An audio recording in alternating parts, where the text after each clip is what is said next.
Okay, thank you, Professor Elkarfa, for this initiative. Thank you again, my colleagues who managed again to attend. It is a really pleasure. This is also very good opportunity that we exchange the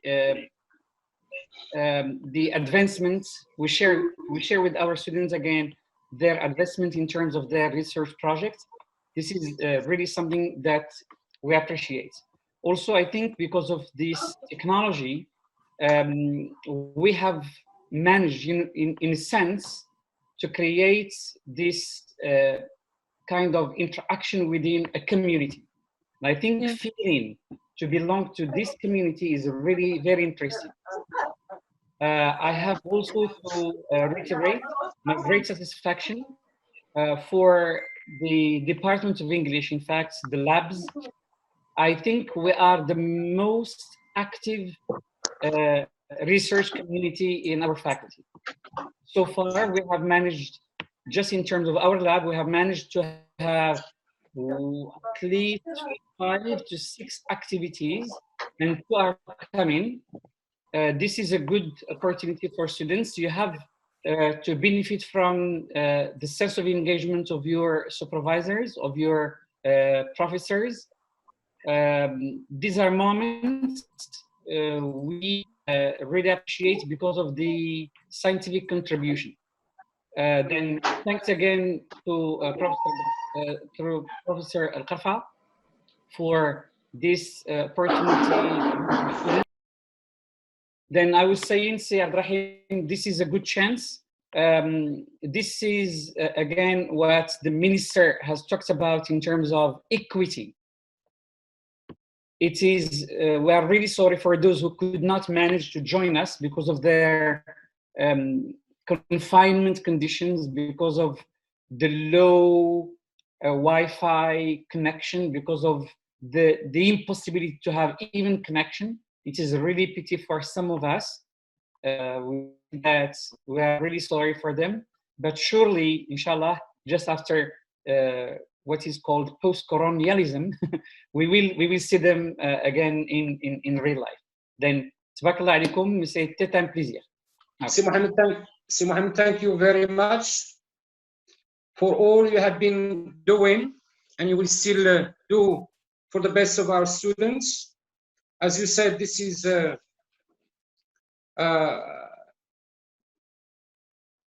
good opportunity to exchange with our students and to interact with them, to listen to them. And it seems to me that we have been able to create this online environment. It has become a social environment, something that is difficult to establish and maintain online. But I think the experiences of this team, I think they are good practices. So I think we have to, we will start. Before that, I would like to thank all my colleagues, my students, and all PhD students, all the participants in this webinar. I would like to thank you, Si Mohammed, Professor Latif Abdel Fakir, Si Madani, Si Aziz, Si Tayyib Ghordo, Si Sbihi. I don't know whether he has joined us or not. Sada Belghiti, Professor Mshwat, she is invited. Thank you all. I think we move to, we have, I think, 10 students, 10 or 9, I don't know the number of those who have joined us. We, 9, 10, and we have 5 minutes for each student. So it is about 50 minutes. We listen to 3 of them, we give them comments, then we move to another group of students of 3. Okay, see, Miki, if you have the list, you can give the floor to the first, then to the second. Yeah, so before we start, I would like to say something. That Yeah. we may have some problems with the Zoom after the first 40 minutes, because we are using the basic version, and sometimes the webinar ended after the first 40 minutes. So if we face that problem, what you have to do is to rejoin the webinar using the same link again. I think they have given us a limited access. Yeah, as a gift. Yes, they have given it to us maybe 10 minutes ago. Okay. The second thing is that many people face problems with the voice. I mean, they hear nothing. So go into the bottom left corner of the screen and click on join audio via the laptop. So, and now we move to the list of 2D presenters. And the first presenter is Raja Hassin. The floor is yours, Raja. Raja. Thank you. Yeah. Thank you. Yes, I'm here. Okay. Good afternoon, everyone. Good afternoon, dear professors. First, I would like to thank Professor Elkarfa for giving me the opportunity to participate in this webinar, especially in the current situation. As you know, we need to stay up to date and nourish our brain. So my research topic is about implementing character education for improvements, Moroccan high schools as a case study. As you know, in the recent years, we have seen many headings about school violence, students cheating in exams, and as well as destructive behavior of students in general. I mean, more challenged with, of course, weak implementation of morals and values. Teachers constantly deal with disruptive behavior in their classrooms. It consumes from their teaching time and energy, and it's becoming their first area of interest. So in this study, I mainly have two research questions, which are how does the implementation of a program of character education impact students' behavior, and disruptive behavior of today's students, the result of the absence of good character implementation.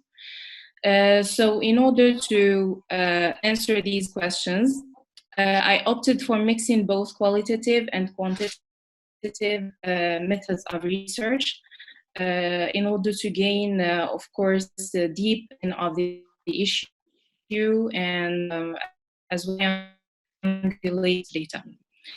Concerning the quality research, I did semi-structured interviews with open-ended questions with teachers from different Moroccan high schools. And for the quantitative method, I did a questionnaire based on the Likert scale, and of course it includes items which fit the questionnaire, the research purpose. Concerning the problems I personally encountered during my research, when I was about to start a test to check the validity of the questionnaire, the Moroccan government decided the lockdown because of the coronavirus. So I had to change the data collection techniques. So I changed the questionnaire from a handout into a Google Form survey, as well as the interviews changed from real life meetings into virtual recorded meetings. So what was difficult for me here is to find a sufficient number of students, because as you know, today we are teaching students via applications such as WhatsApp groups or Zoom or Facebook groups, and the number of students has decreased because many students they don't have access to internet. So that was the problem in the beginning.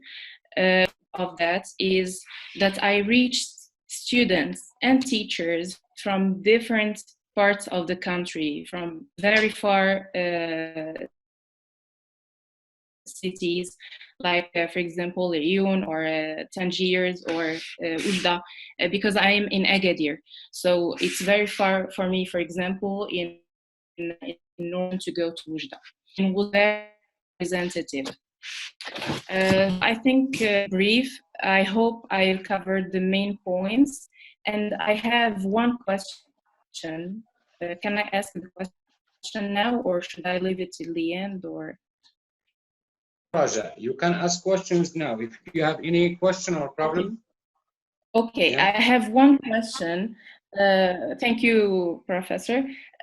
What is the effective way to analyze the interview data, the open-ended questions?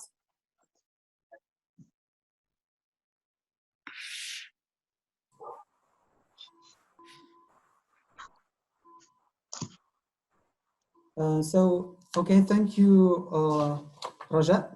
And the next presentation will be presented by Fatim Zahra. Fattah. Sir Rahim, I have only one small remark, please.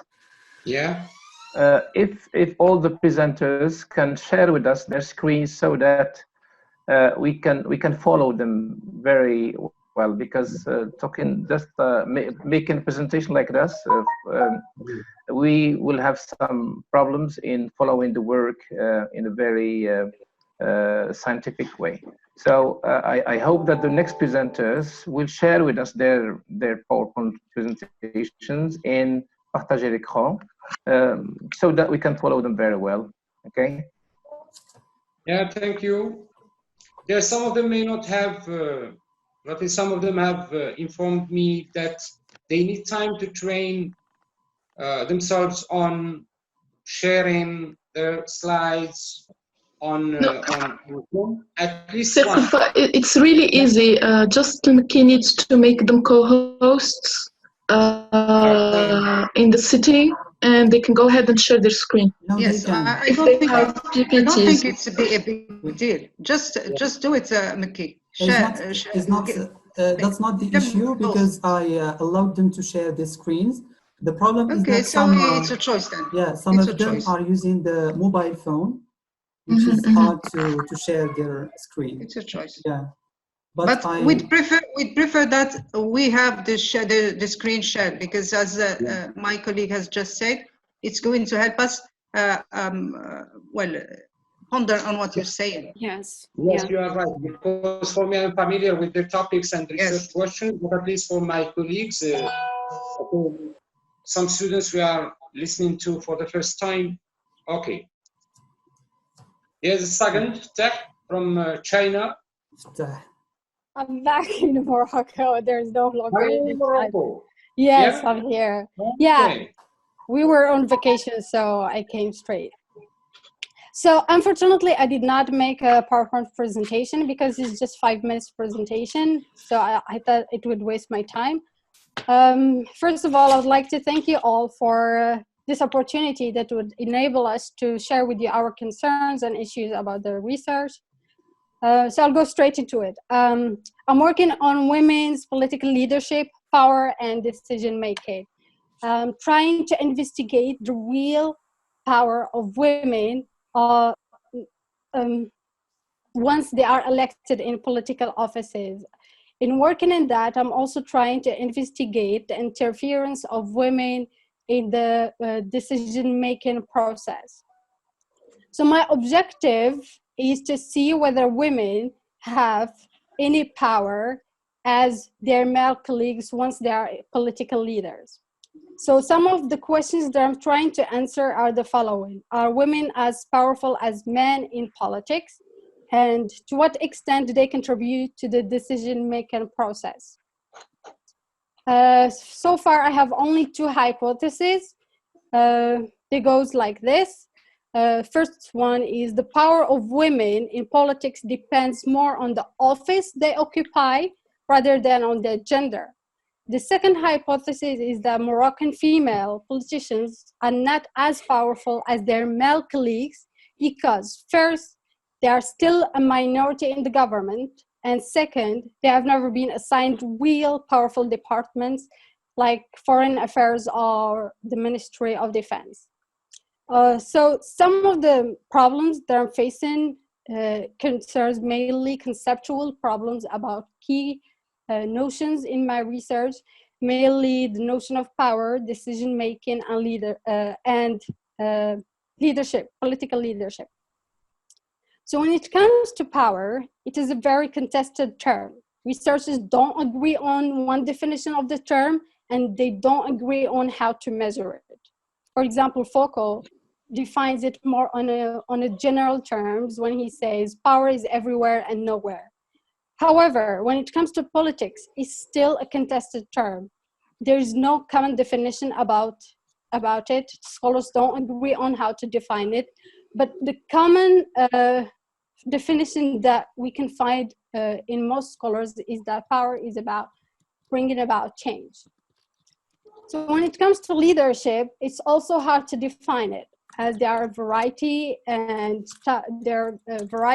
types of leadership, from managerial leadership, transactional or transformational leadership, symbolic, organizational, and so on. So there are a lot of types, and depending on the organization, whether political, organizational, and so on. The problem again with decision making is that democratically speaking, we cannot talk about it individually. It's usually a collective process. So unless there is an absolute power, for example, from a king, which brings us against the Moroccan case where we have monarchy. So even here in Morocco, the prime minister does not have the absolute power. It is not up to him to assign ministers in the government. It is up to the king to accept or refuse proposals made by the prime minister. And the prime minister, as supposed to be like one of the highest powerful positions in political leadership, has never been occupied by women in Morocco. Some of other problems that I'm facing are the fact that if I was thinking of conducting interviews, and if I wanted to do that, it would be really hard and difficult, if not impossible, to have access to these prominent women, because they're very highly profiled people and it's very hard to access them. So I was thinking of dismissing the whole idea of interviews. So for these issues and problems, the only way I'm seeing through is to conduct a comparative discourse analysis between women politicians and male politicians, but especially in terms of equivalent positions. For example, a head of a party and a female head of a party and another female head of a party. Intending to use Fairclough theory, I'm not sure about if that's how it's pronounced, Fairclough, his famous book, Language and Power, Bourdieu, Foucault, Fatima Sadiqi, and other theorists as well. So my question to you is like, do you think I'm on the right track? Because facing all of these issues, I found it really difficult to measure power because of conceptual problems, because of the democratic issue of decision making, and because also of the issues of leadership. And thank you.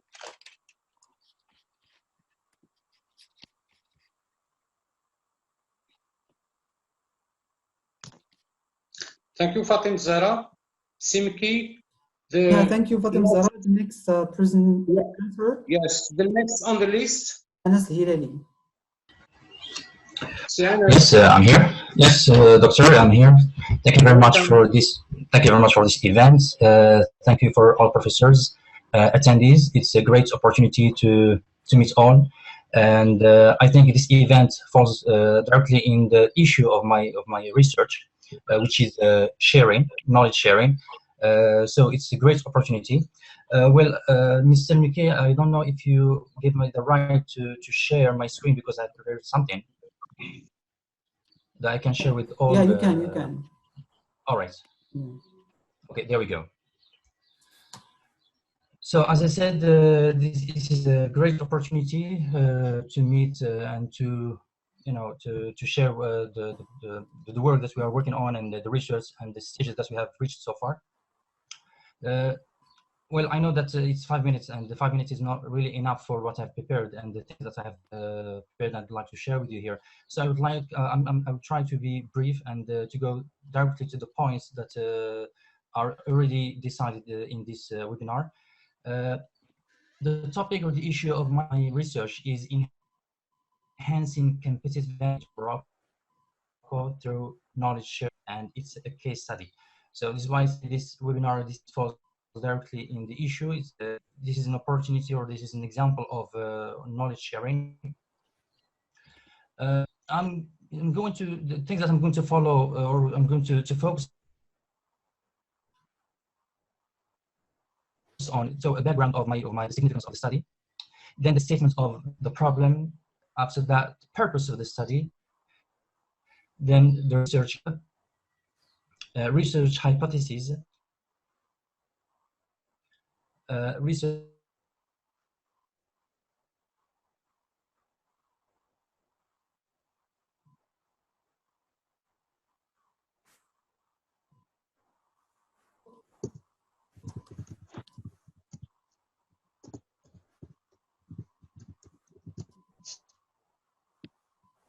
Yunus, we cannot hear you.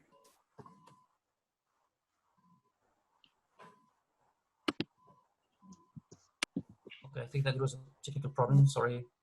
Mr. Nki, I don't know if.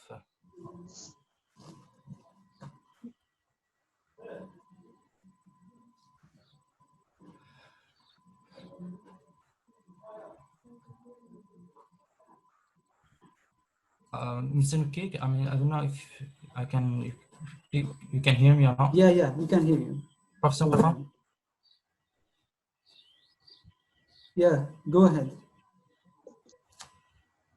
Yes, Yunus.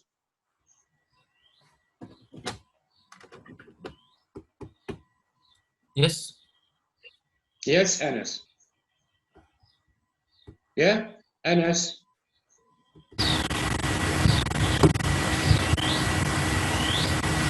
Okay, sorry. Okay. I was talking about the background of my research, which is knowledge management. Since the beginning, it is multidisciplinary in nature, and it's a process that has been applied and implemented structures, mainly enterprises and companies. Well, business organizations, they need these concepts because of the market share, and they try to implement knowledge management in their organizations and their structures. When it comes to higher education institutions, I believe that are in the same field. It's in the field of knowledge business, since they are involved in knowledge creation, production, and dissemination. That necessitates, through a deep analysis, the link between the two, between the higher education institutions and the implementation of knowledge. According to a study by the national analysis, and there was a higher education institution and universities are facing nowadays many challenges and obstacles that hinder their development and competitiveness. And I would like to insist on the word here, competitiveness, because this is a key word in the research. So they tried higher education. So they tried. They are facing challenges that hinder their development and competitiveness, and knowledge is a key asset for thriving societies, according to Glenn. And that's why we need knowledge sharing. Well, because of the constraints of time, I think that I would go directly to the rationale and the significance of the study here. So the rationale here, first, there are many reasons why I've chosen this topic. So first, academic research in Morocco about knowledge management is very, I would say that very scarce. So according to a study by Moroccan professors Bukhari and Limami. Then my next reason, academically speaking, the importance of knowledge sharing in terms of innovation, it leads to competitive advantage and has been stressed by Nonaka and Taikushi. Another reason is at the international level is that the United Nations Educational, Science and Culture Organization, shortly UNESCO, highlights in Article 15 in the World Declaration on Higher Education for the 21st Century report that the importance of sharing knowledge and know-how across borders and continents. My next reason is that at the local level is that the national assessment body that I mentioned earlier communicated the report to the Higher Council for Education, Training and Scientific Research, in which it states in the 6th recommendation that the university must be a pioneer in creating institutions of a competitive advantage. The significance of the study. So first, to contribute to the field of knowledge management and knowledge sharing in Moroccan universities, then to investigate the status of knowledge sharing among academics and to provide necessary data and information that would be considered in developing knowledge management policies to improve staff competency, ability, and efficiency. Next, contribute to raising awareness about the importance of knowledge sharing with higher education institutions, and come up with the recommendations that would guide universities to manage their knowledge assets so as to hone their competitive advantage at the local and global levels. The research gap. The research concerning knowledge sharing in this area in Moroccan context is remarkably lacking. So as I mentioned earlier, this has been stated in an article by Bukhari and Limami, research was in 2016. My research hypothesis. Well, to tackle the issue, so my hypotheses are as follows. The environment of Moroccan universities and higher education institutions sustain knowledge sharing among academics. Next, the notion of competitiveness is a real concern for these universities. And academics in Moroccan higher education are aware of the knowledge management in general and knowledge sharing in particular. For this, the research questions are as such. To what extent does university environment promote or hinder knowledge sharing among academics? To what extent do Moroccan universities support knowledge creation and sharing among the academics? What knowledge sharing strategy or strategies exist in Moroccan universities? How do academics? What is the attitude of academics toward knowledge sharing? And what factors influence knowledge sharing among academics in Moroccan universities? When it comes to the methodological framework, I'm opting for a mixed method. So quantitative and qualitative approaches are in complementary distribution. So this is the reason why I've opted for a mixed method. So they complement each other. And this method, as have been stated by Johnson and Ongbuzi, I think this is how it's pronounced, and Tashukuri and Tidley, is that this method is considered as a third method, especially when we are dealing with education and social studies.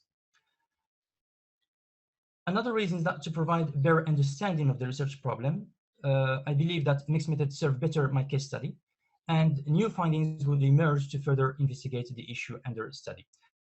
Now, of course, when we talk about qualitative approach, to establish the perception and experiences of the academics towards knowledge sharing among themselves, and it will also provide a deeper understanding of respondents' interactions. And when we talk about quantitative approach here, the reason is that collecting and analyzing statistical data, making inferences and drawing conclusions from frequencies with respect to a number of criteria that constitute a higher education organization. An overview of the completed and remaining work. Well, this chart here shows the kind of timeline. So far, I'm at the literature review here. So I started in kind of June 2019 because of some professional commitments and so on. So to be honest, I didn't really give that much time to work, but at least I say that the research, the problematic for me is clear, and I'm working on some literature review here. So as you can see, so the three tasks are in progress. Thank you very much, and your questions are welcome. Thank you very much, Anas. Okay. Yeah, sir, shall we give the floor to our professors to react? Yeah. Yes. Okay. Yes, Professor Belfaqir, Si Madani, Si Tayyib, Professor Mubtasim, Aziz, Karima. Okay, Si Abdurrahim. Okay. Okay, thank you for your presentations, and I think that you are still the three presenters. I think they are all at the beginning of their research journey, and I just will answer one of the questions of I think I don't know Fatim Zahra or somebody who asked questions how to analyze. I think it's. Yes, how to analyze qualitative. Yes, how to analyze qualitative data. Yes, how to analyze qualitative data. Yeah, so I think yes, so Raja Hakim, I refer you back to a wonderful article by Powell and Rayner, 2003. I repeat, it's Powell and Rayner, 2003. The title of the article is Analyzing Qualitative Data. And of course, you have in this article all the steps that you have to follow, beginning from step 1 to know your data, step 2 to focus on the analysis, then come to categorize the information, and finally identify patterns and making connections between those categories. So often, if you are opting for an interview, I would say method of gathering data, of course, this is purely qualitative, then you have to manage to know well your data, whether it is this type of data and whether it is nominal, categorical, and all the type of narrative data, etc. And of course, the interview, it is narrative data. So you have to categorize your answers into themes or categories, and from that start your analysis, which is of course purely subjective. We would have benefited a lot from your paper if you have helped us sharing your work with us on the screen, but unfortunately this is not the case. A question to Fatim Zahra. I think you have asked, you have some problems about how to measure power. Of course, this will lead to talk about one of the important elements in research, of course, which is measurement.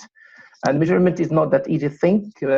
This depends, of course, on your real, the formulation of your hypotheses, whether they are, I would say, well formulated, first of all, because I see that I come across from your work talking about hypotheses. I think we need to make, I think, your hypotheses testable, measurable, and for that we need to formulate them very well. Okay. Of course, a very important point that is, I think, common to all of you.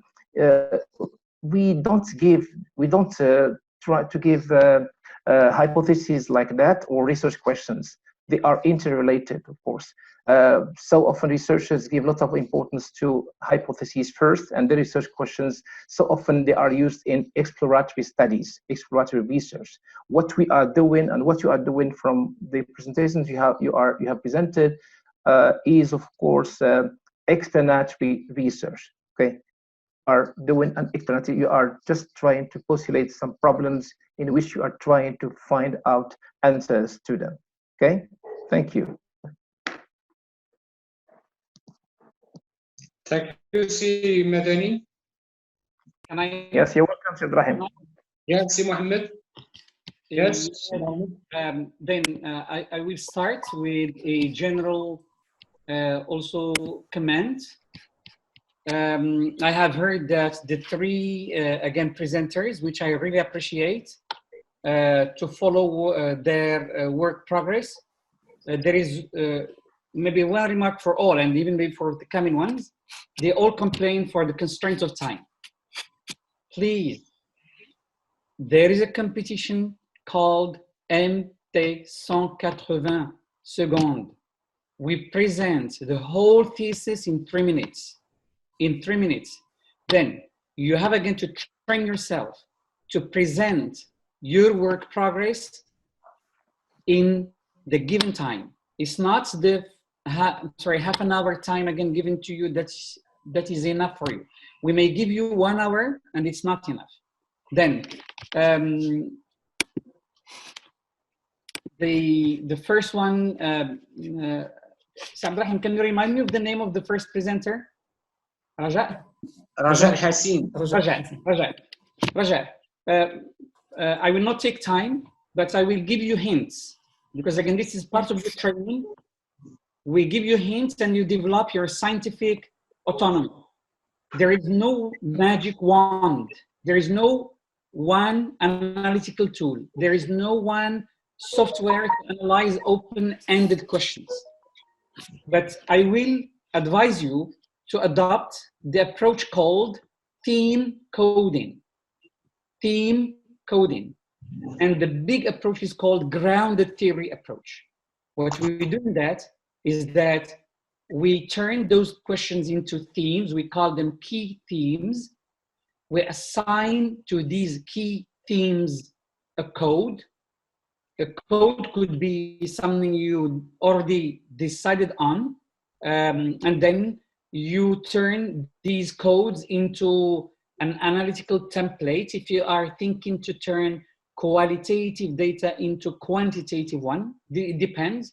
If this is your question again, if you mean turning qualitative data into quantitative one, you adopt this coding system or the grounded theory approach. But again, there is no one way to do that. However, those open-ended questions, you should also benefit from them in your analysis. Then you should take also some quotes from your respondents and you use them in the analysis. This is to create a unity between your analysis and the responses you got from the students. Okay, this is, but if you need more help, then there are a number of books, there are a number of articles that talk about cognitive interviewing methodology and how you can turn qualitative open-ended questions into quantitative materials, For the second one, her name is Fatim Zuhra, I think.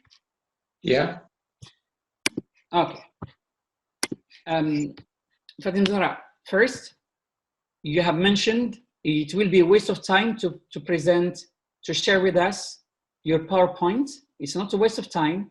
You have again to be skillful enough to present something in 5 minutes. Then it's not a waste of time. You have to train yourself. What you are going to present is not what you say. We call them posters, and then you go through that, and then you go through this. Fatim Zahra, there are things that needs to be cleared up, is the word political participation. This is a concept. What do you mean by the word political participation? My mother, who has never been to school, has voted. And I think she has politically participated. What you mean is not political participation. That political participation is an umbrella term. You need again to limit to the role of political women figures within political parties or within executive roles. You have again to disseminate, you have again to differentiate between political participation as an act of civism, and you have again to see the role of women within political parties, what they do within political parties, because again, most of the work is done within political parties. And then you have again to look at the role of women as an executive role. I mean, within functional areas, if I have to use again a word from business world, be it governmental, be it again in office, management, etc. Then you have again to differentiate the concept in that sense. Because I think your topic is really interesting. It's really interesting and very promising. Sil Hilali, CNS, it is also a pleasure again to see you back after moments of, I will not say pause, but of more again reflections. Congratulations for the topic. It's really up to date. knowledge management is a really interesting thing. It has to do with senior management. It is also a topic which is up to date, and there is enough literature on it. There is enough literature on it. For me, I have a little inquiry about knowledge management. What do you mean by knowledge management? Do you mean صناعة المعرفة? Do you mean, again, the vocation that we professors are having? If you mean the knowledge we share with you, we as professors and students from that side, if you mean that, then you have again to rethink your research questions. If you mean knowledge sharing in terms of senior management, if you mean knowledge sharing in terms of senior management, الحق في الولوج إلى المعرفة, then again you have to rethink your research questions. But for me, yeah, this is one of my favorite topics. Thank you, CNS. Thank you, Fatim Zahra, and also the first presenter. Can I say? Can I say?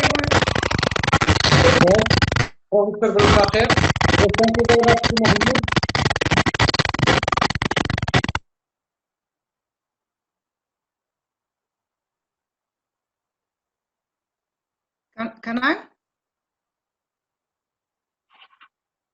So thank you very much. I would like just to add to what my colleagues have just said. The idea of presenting in 5 minutes, so presenting your thesis in 2 minutes, in 1 minute, it's called pitching. So go and look for the word pitching. You should know how to defend yourself, how to market yourself in 1 minute. So don't put the blame on time, Fatim Zahra. Pitching, this is a key word that you have to work on starting from now on, because we have already started with our master's candidates. They are supposed to prepare a pitch and come for their defense. So they prepare a pitch, 2 minutes or 3 minutes, the audio and videotape, and then they come for the defense. Anyway, we're learning. Power, you said power, Fatim Zahra. The easiest way, or the best way, or the safest way, or the most interesting way is to go through interviews. Interviews are going to save you. You said you omitted interviews from your scope, but I think interviews are the best technique to adopt in there, because you're going to end up by having redundant answers or questions answered already by, evident answers. We need answers which are more authentic, and interviews are going to help you a lot. So I encourage you to go and opt for interviews. Knowledge management, especially with the COVID-19 pandemic and the changes that have affected us and that have affected life on Earth starting from now on. So that very topic is exceptionally interesting. And it's going to, I guess, you need to reconsider a lot of your first objectives and purposes, and even your idea about knowledge sharing. The idea that you had before the pandemic should be revised and revisited. So give yourself some time, think more about the topic, and you're going to have a lot of novelties. And your topic is really authentically marvelous. It's going to lead you somewhere. Just work on it with the pandemic and with the changes that are happening to humanity in mind. I'm going to stop because we need time for the students to speak. Thank you.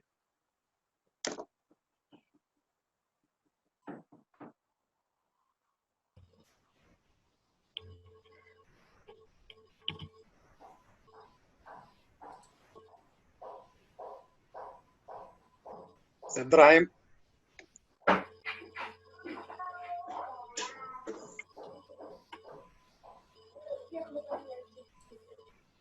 Ibrahim. Where's Aziz? Aziz? Yeah. The floor is yours, Aziz. Thank you so much. Let me first join my colleagues to really say that I have appreciated the three presentations by Raja, Fatem Zahra, and Anas, and it's a great pleasure to see Anas here again. It's really nice to see you here, Anas. Greetings.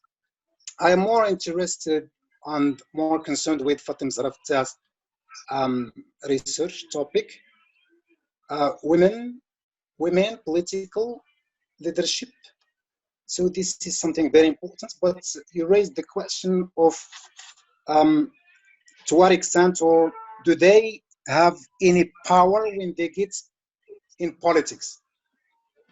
And I think you mentioned here Michel Foucault, the question of power, and then you said that's the power. He said that the power is everywhere, but it seems that you messed up the most important and the major part of it, which is power is associated with knowledge. Saying so means that the question of the number of representatives in the parliaments or in any government is highly associated with the kind of knowledge that women might possess. It's not a question of a number, but it's a question of possessing the knowledge, since you mentioned and then you adopt Michel Foucault's quote, power and knowledge. And I think here you have to reconsider one of your two hypotheses about the number of representatives, be it in a government or in a parliament members, which is dealing basically with the most and highly integrative sense in political leadership. This is, I think, something that I have as a little remark concerning your research, Fatem Zahra, and thank you. Thank you, Sir Aziz. Yes? Anyone else? Yes, see. أجي أنا غنهضر. Come, okay. Close the door. Mickey? Hello, can I speak? Sir, shall we move? Or I think, yeah, Mr. Boulaid wants to say something. Yeah. Okay, Boulaid. Yes, I want just to reiterate and join my professors. I'd like to answer Raja and guide her to a small part that I published from a case study years ago, I think 6 or 7 years, about cheating on exams. You can just type this on Google, cheating on exams, is it a lust or dust? And another thing, if you want, of course, to code themes, look for the answers and categorize them. And put each category, this is already mentioned, but I want just to show it in an easy way. For example, if you have answers from your interviewee, talking, for instance, about or referring to causes or reasons of cheating, you classify each theme and you give it a code. And this code, you refer it to on your data, whether you analyze through, for example, the SPSS, but this software is very helpful and famous. So, and then by the end, the data is analyzed in a, let's say, quantitative way. And this will be easy for you to interpret and discuss your data. If you need, of course, more help, you can get back to me later. Concerning Fatem Zahra, the term, for instance, if we have a general term like power or leadership, we can divide or include elements of power. For example, look for definition of power, or for the elements that can be included under the umbrella term power, and then you put each element, you give it a code, and these elements normally you can ask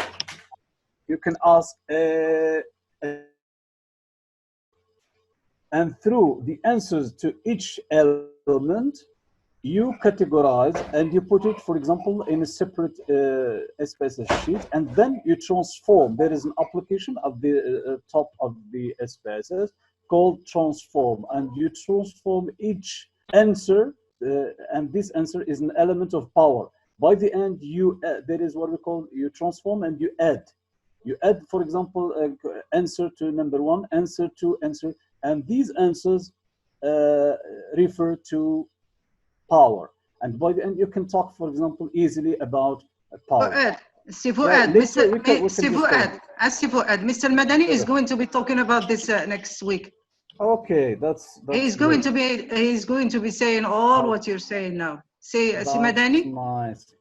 So I'm defending you. Yes, thank you. Thank you. I do not want to reveal all my secrets now today. So okay, now he has to stop. That's on space. Okay. I wish you good luck. Yes. Yeah, thank you, Fuad. So I think before moving to the next group, I would like to, in few words, react to Fatim Zahra. Yes, Fatim Zahra, you are. Your question was, do you think I am on the right track? Yes, you are on the right track, Fatim Zahra. Okay, you are on the right track, and all you need is to define your theoretical construct. What power is, not to measure power, but to, not to measure power, but to measure power as power and political leadership as it has been defined in your literature review. What you mean by power. And I will advise you to define power in terms of leadership. Okay, that is the women in leadership positions. And I think the remark of Professor Mohammed Mubtasim is clear. We are all Moroccan women, for example, those who go to vote. Yes, this is politics. Something is, when talking about the situation in Morocco, try to be more academic, okay? More academic. You don't be politically oriented. Try to be as academic. I don't say objective because, you know, it's difficult to be objective, but as academic as possible. Yes, for Raja, yes. By the way, Raja has already written the first chapter and she's finalizing the second chapter on research methodology. You have two suggestions from Professor Mohammed Mubtasim and from C. Madani. Congratulations.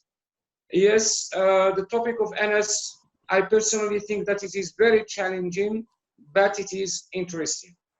Mki, yes, the next on the list. Thank you all professors for your feedback. The next presentation will be presented by Jihan Musdar. The floor is yours. Yeah. Hi, everyone. Hi. Hi. Hi, sir. Thank you for this meeting. We've been waiting for it. So unlike all previous presenters that have already set the scope for their study, mine is still a bit broad because I'm still working on the review of the literature and trying to narrow down the topic. Can I share the screen? Or? Yeah, you can. Okay.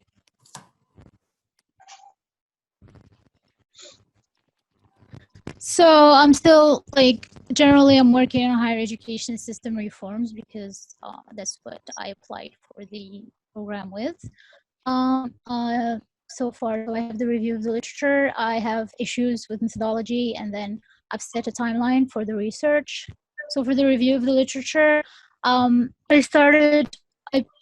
divided it into two parts: education, higher education, and then reforms of higher education based on suggestions from the professors. So I started with a brief history of higher education, origins of school. I think this part was insightful to me personally because, I'm sorry, because even if I end up scrapping it, scraping it away at the end. It was very important to see the history, especially of higher education in Africa, looking at colonial Africa and then post-colonial Africa. So during colonial Africa, especially, colonial powers obviously impacted the way that higher education was designed and implemented in all countries. And then after colonialism was over, the higher education was a key point in development and a major point for all newly dependent states.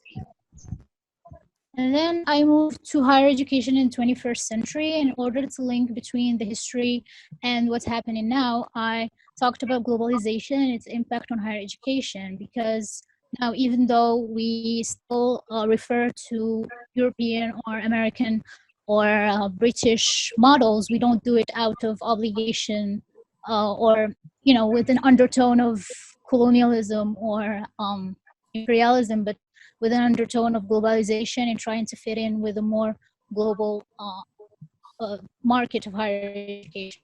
So, and then I moved to first student, and this was suggested by Madame Belfaqir. She told me to focus on generational differences in higher education and how those can help profile students. So I'm working on Generation Y and Generation Z, which are the ones in higher education right now. And then I'll move to technology use in 21st century skills. For the second part of my review of the literature, it will be on educational reforms in higher education, and I still haven't gotten to this part, so it might change as we go. For the methodology, my problem is I can't confidently speak on methodology since I haven't really finished the review of the literature or defined the scope of my research. So I still need time to study methodology thoroughly and then decide what to do. And this was a timeline I set for writing the dissertation, and so far I've been following it, trying to follow it, and I've been successful in following it. So in 2019, I focused mostly on gathering resources, attending conferences, and just getting used to the whole experience of being a PhD student. And then for 2020, I'm working on the review of the literature, and then I'll work on methodology and hopefully design the data collection instruments so that for 2021, I'll have my data collected and try to analyze it and have the first draft ready. And hopefully for 2022, I'll be able to defend it and graduate, inshallah. So thank you. Okay, thank you, Jihan. Good luck. Thank you, Jihan. We move directly to Iman's CV. But Professor, I think that we have 10 more students. Do you think that we, yeah, 10 more students. Shall we shall we present all the presentations and then we receive the feedbacks of the professors, or we continue like this? Yeah, if they can present their thesis in 3 minutes. Okay. All right. In 3 minutes. Okay. For this is also a training for them. It is a good experience. Okay. All right. So we move to Iman Sifi. So try to stop them in 3 minutes. All right. Hello, everyone. I hope you can hear me well. Yeah, 3 minutes. The topic, the objective, 4-5 sentences. Okay. Okay. I think I wouldn't exceed 3 minutes. Anyway, I would like to thank my colleagues and my professors, especially for this opportunity to give us their guidance and their feedback. So as for my research topic, still a little bit broad. I know I still need to narrow it down more. but I think it's going to be concerned with educational leadership and inclusion in higher education. By inclusion here, I mean, so inclusion used to mean people with private needs, with special needs, but lately inclusion included race, ethnicity, culture, gender, and all the aspects of learning. So basically, study is going to be Sidi Muhammad bin Abdullah and maybe other university staffs. The research aims at first understanding how educational leaders perceive inclusion in higher education first. The second A is how do educational leadership process promote inclusion in higher education. And the third aim is to discover the challenges that the university bodies face to achieve inclusion in higher education. So as to study these aims or examine these aims, the research is to answer the following questions. Mainly, I have two questions. Each question has two sub-questions. So the first question is, to what extent do higher educational leaders see the importance of inclusive education? The first sub-question is, what is the leader's understanding of inclusive education? And how do educational leaders promote inclusion? As for the second question is, what challenges do educational leaders face to achieve inclusion in higher education? The first sub-question is, what are the administrative challenges? And the second question is, what are the teaching challenges? As for the methodology, I don't think I can speak confidently about the methodology, but I think it's going to be mixed.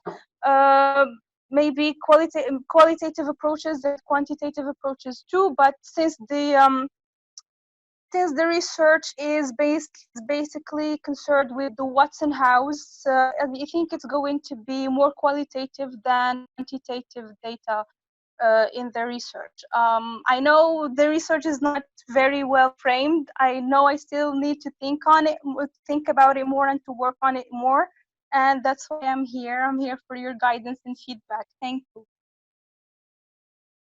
Oh, thank you. Yeah, thank you, Iman. We move to Wiam Maluk. Wiam. Yeah. Wiam? Hi, everyone. Can you hear me? Yeah. Yes, we. Thank you so much for this meeting. And I'm going to share the screen with you.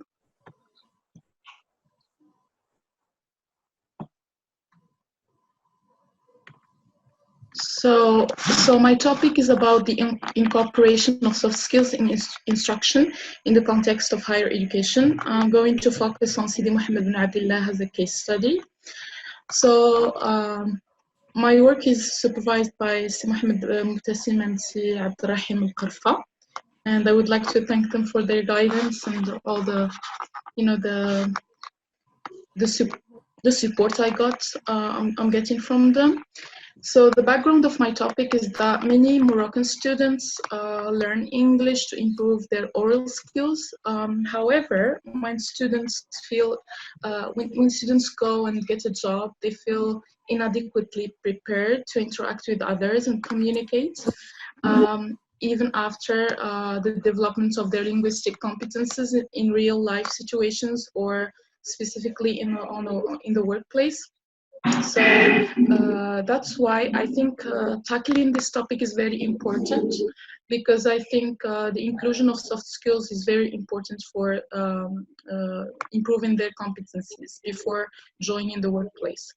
So the theoretical framework I'm going to adopt throughout my research, I will adopt the lifelong learning theory as a theory, and I'm going to adopt the definition by Longworth and Davis, who says that lifelong learning is a development of human potential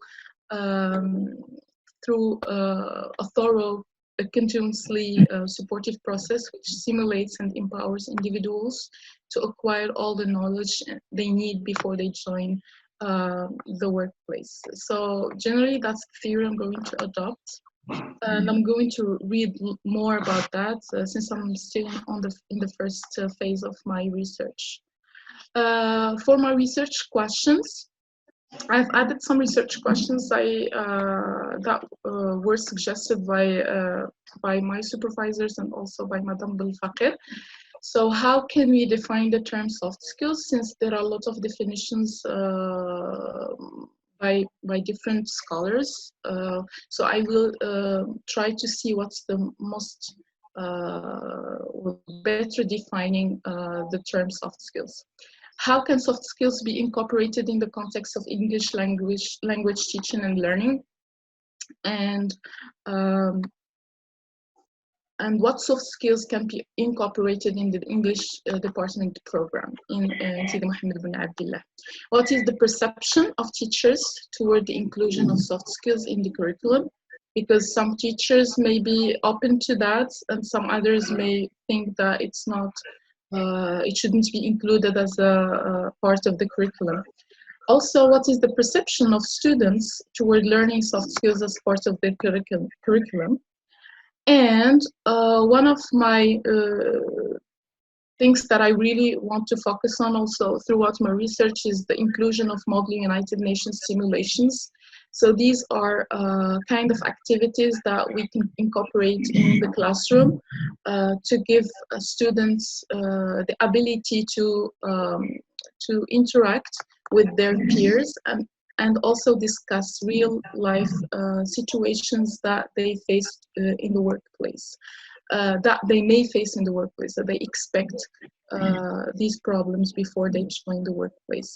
And Model UN can give them that because they play the role of employees and try to see how they can solve, so they can implement problem solving skills and also negotiation skills. Some people will not know about Model UN, but I'm going to include that in my research because I think it's very important. Also, I'm going to try to research to what extent are soft skills important for graduates' employability. Do students think that it's important, and to what extent is that is it useful for graduates' employability in the future after graduation? The methodology I'm going to follow is both mixed methodology, both quantitative and qualitative research. So I'm going to go through scholarly literature that talks about the lifelong learning and soft skills, and also try to study the participants' views and perceptions that can be collected via surveys and personal interviews with educators, policymakers, and students. Also, I'm going to try to do a fieldwork in Sidi Mohammed bin Abdullah. It's a pilot project of the inclusion of these Model UN simulations in the classroom, and try to see what soft skills are important to include in that. I'm going also to work on the questionnaires before, while, and post research to evaluate the results of the project. It sounds a promising project for me. I think with the help of my supervisors and the university, maybe I'll be able to do it. So the purpose of my research is implementing soft skills training methods, including Model UN. This can be offered as an integral part of the English program at the university. So this can be achieved by creation of Model UN clubs within the different classes, not only in our departments. It can also be implemented in other departments in the science department university, and maybe we can do that as pilot projects, not only in the letters department. So the purpose also is to boost graduates' employability. I'm so sorry to interrupt you because it's already 5 minutes. Okay, thank you so much. But you can conclude. You can conclude in few. Yeah, well, that's the objective, is to try to implement this in the different, you know, at the university, and try to see if these soft skills that students learned are important to boost their employability. That's all. Thank you. Thank you, Anne. I think we move to Tariq Bouqtib.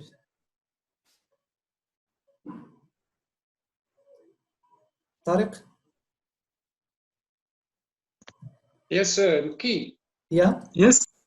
Yeah, Luki, I suppose now we have the two first generations. We have, after Hassin, Fatim Zahra, Fatah, and Anas. Now we have Mustar Jihan, three students. I suggest we react to the three students, we and Jihan and Iman. Then we move to Tariq and the newest generation, soonest generation. Okay. Okay. Yeah. So, Professor Belfaqir? Yeah, professors, the floor is yours. So I'm going to start. Yes, I'm going to start because since these are the two first speakers are my supervisors too. This is the first time I'm discovering their work, honestly, because I haven't heard them speak about this after they have been after the interview. So we had some discussions, but this is the first time I hear them speak about their topics, about their research topics. Higher education systems and reforms. Jihan. I didn't actually. Perhaps I missed the research problem. I didn't hear. And now with the movement to online education, today you understand that it's an emergency. It's urgent that we move to online education, whether we like it or not. Yes, actually, ma'am, I didn't say this during the presentation, but I think with the current circumstances and how we're seeing that online education is a challenge. You should be ready. Should be ready to change. Exactly, you should be ready to change. So it would be and one of the changes that you're going maybe to make, I'm going to also to Sabrahim. You can react on that. The 21st century education, 21st century skills. You have to be very specific about the skills, I guess, because we in the post-pandemic educational environment or ecosystem, we're going to need a couple of skills that have been part of the education of the soft skills that we all the time speak about, but one of them is resilience. This is a very important skill that we need to insist on including, and this is part of the post-pandemic education. Online skills in general.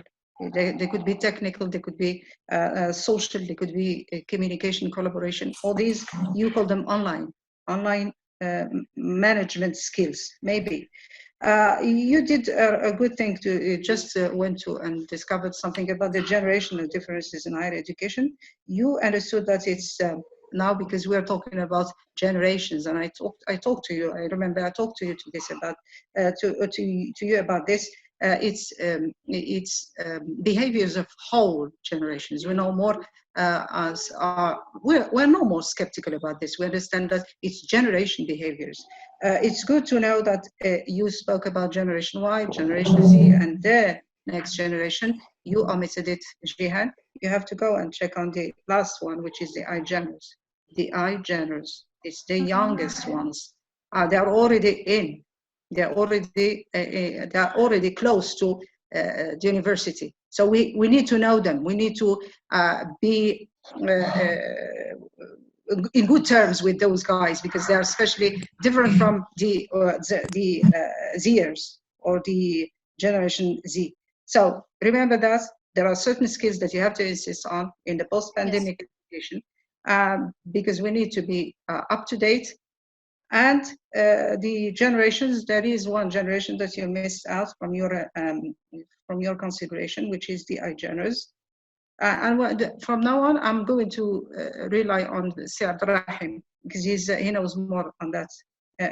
Needs analysis, I have seen it being called in many new educational educational technology specialists.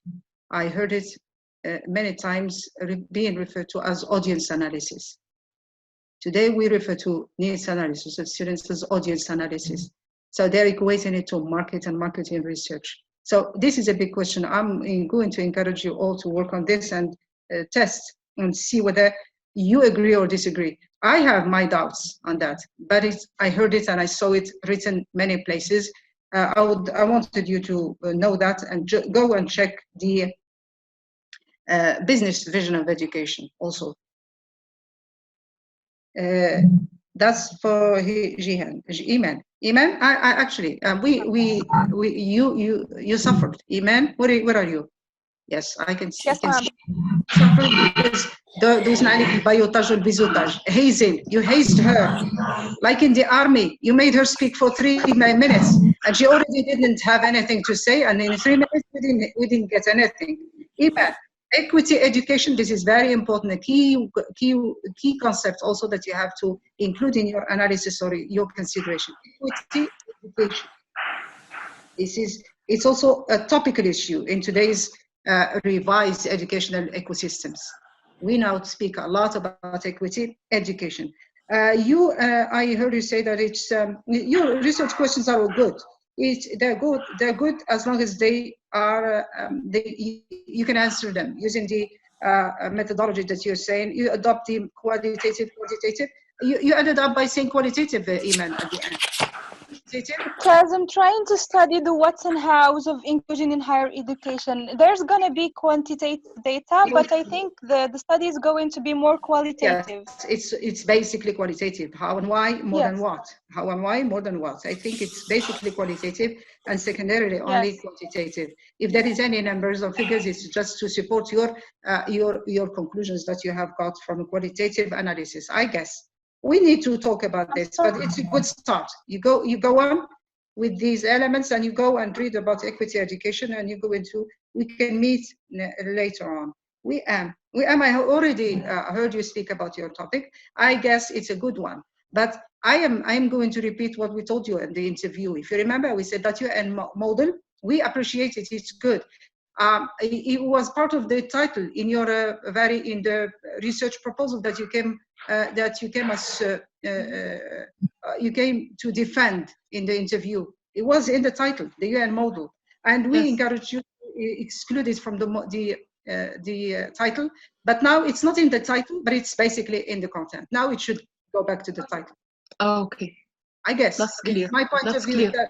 Is that Elkarfa and Mubtasim can help you on that because I think that's very specific. Because what I see, the way you defend in your topic, your research project, you keep saying it's a project, but I guess it's a project. You believe in that and you are defending it. UN model, I see it, it's completely there. What I suggest, instead of having that question where you mention UN model directly, you would replace it, but by how can teachers implement soft skills or enhance students' soft skills? And the UN model can be one example or the major example. It shouldn't be a research question. Can you see it? That's clear. Since if it's a research question, it has to be in it. Okay, that's clear. You take it back to its right place, which is the title, or take it away from the research question. And thank you very much. Thank you so much. Thank you, Professor. Good luck. Thank you. I have a question. Professor Madani, Professor Mubtasim. I have a question. Yes, Can I speak? Yeah. Yes, you can. Okay. I have just a slight remark to Jihan. Since she's going to be working on Moroccan higher education reforms, I think that at some point in your research, you need to do some type of evaluation of the past reforms in higher education in Morocco, what worked in those past reforms, what didn't work, and then come to a stage in which you would be talking about the the new reform, what is it bringing in terms, are there any remedies that these new reforms are bringing? What are the new teaching and learning practices, the feasibility, the applicability of those new practices in terms of implementation? So I think you would have to, check with your supervisors, of course, but there should be some type of evaluation of what was done before, and then you move on to the new reforms. So that's as far as Jihan is concerned. As far as WM, and I reiterate what Professor Belfaqir has said. You need to probably move the model UN simulations in your title, because it seems that that's the core in a way of your thesis. You would have to probably think about the applicability or the implementation of the model in our context. That model has been designed for specific students in a specific context, with a specific profile, with a specific culture. So keep in mind again the applicability of it in the Moroccan context. That's it. Thank you. Thank you, Karima. You're welcome, Professor. Now, say Professor Muqtasim. Yes, I will be very brief, so that we can give more chances again to the students to share with us their work progress. Then for Jihan, I think the suggestion of Professor Belfaqir to relate the higher education reform to generation is a smart one. Because again, a good reading across the reforms, I think so far there has been quite more than 10 reforms, okay? Yeah, it's very good again to go through these. But again, remember, you have again to turn what you're talking about into something searchable. I think the suggestion of your supervisor is a smart one. You relate that to the generations. And one way again, so that you can turn what you're talking about into something measurable, is you have again to identify the needs. You have again to identify both the audience, the students' needs, their capabilities, their skills they bring in, but also the skills required at the job market. You have to relate that through generation mining, reforms, and employability. Try to see the gap between the generation. Yeah, it's a good idea. Also, what Professor Belfaqir suggested in terms of the iGens, because again, they will come to the university, and if you don't know what they expect from us, expectation is also something really important. You have again to see their characteristics, what they are going to bring, what are they expecting from us, so that we can offer as an educational offer, we should meet again their expectation. For Jihan, I think you need to find a driving line between your hypothesis, what you would like to achieve, and how to go through that. This is the piece of advice I would like again to give you.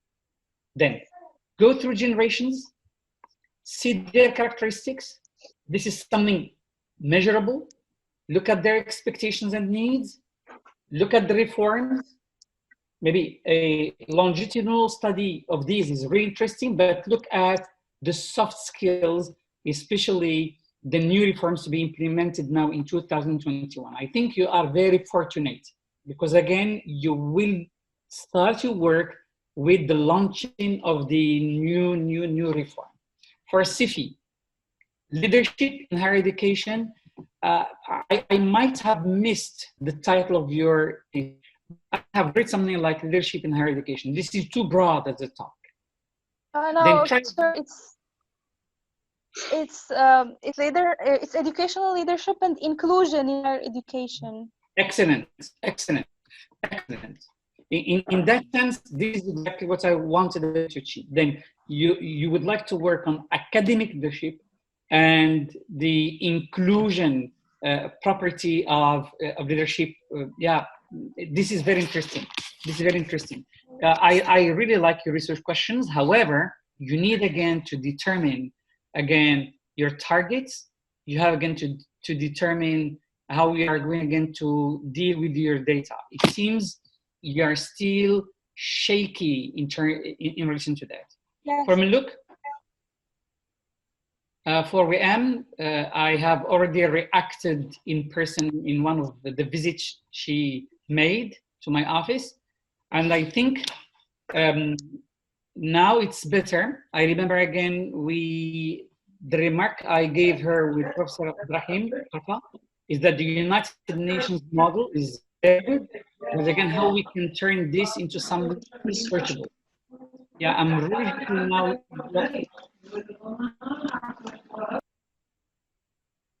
Now, I'm really happy that you have realized how important it is to focus on one aspect, soft skills development, soft skills, again, acquisition, or again, learning, teaching.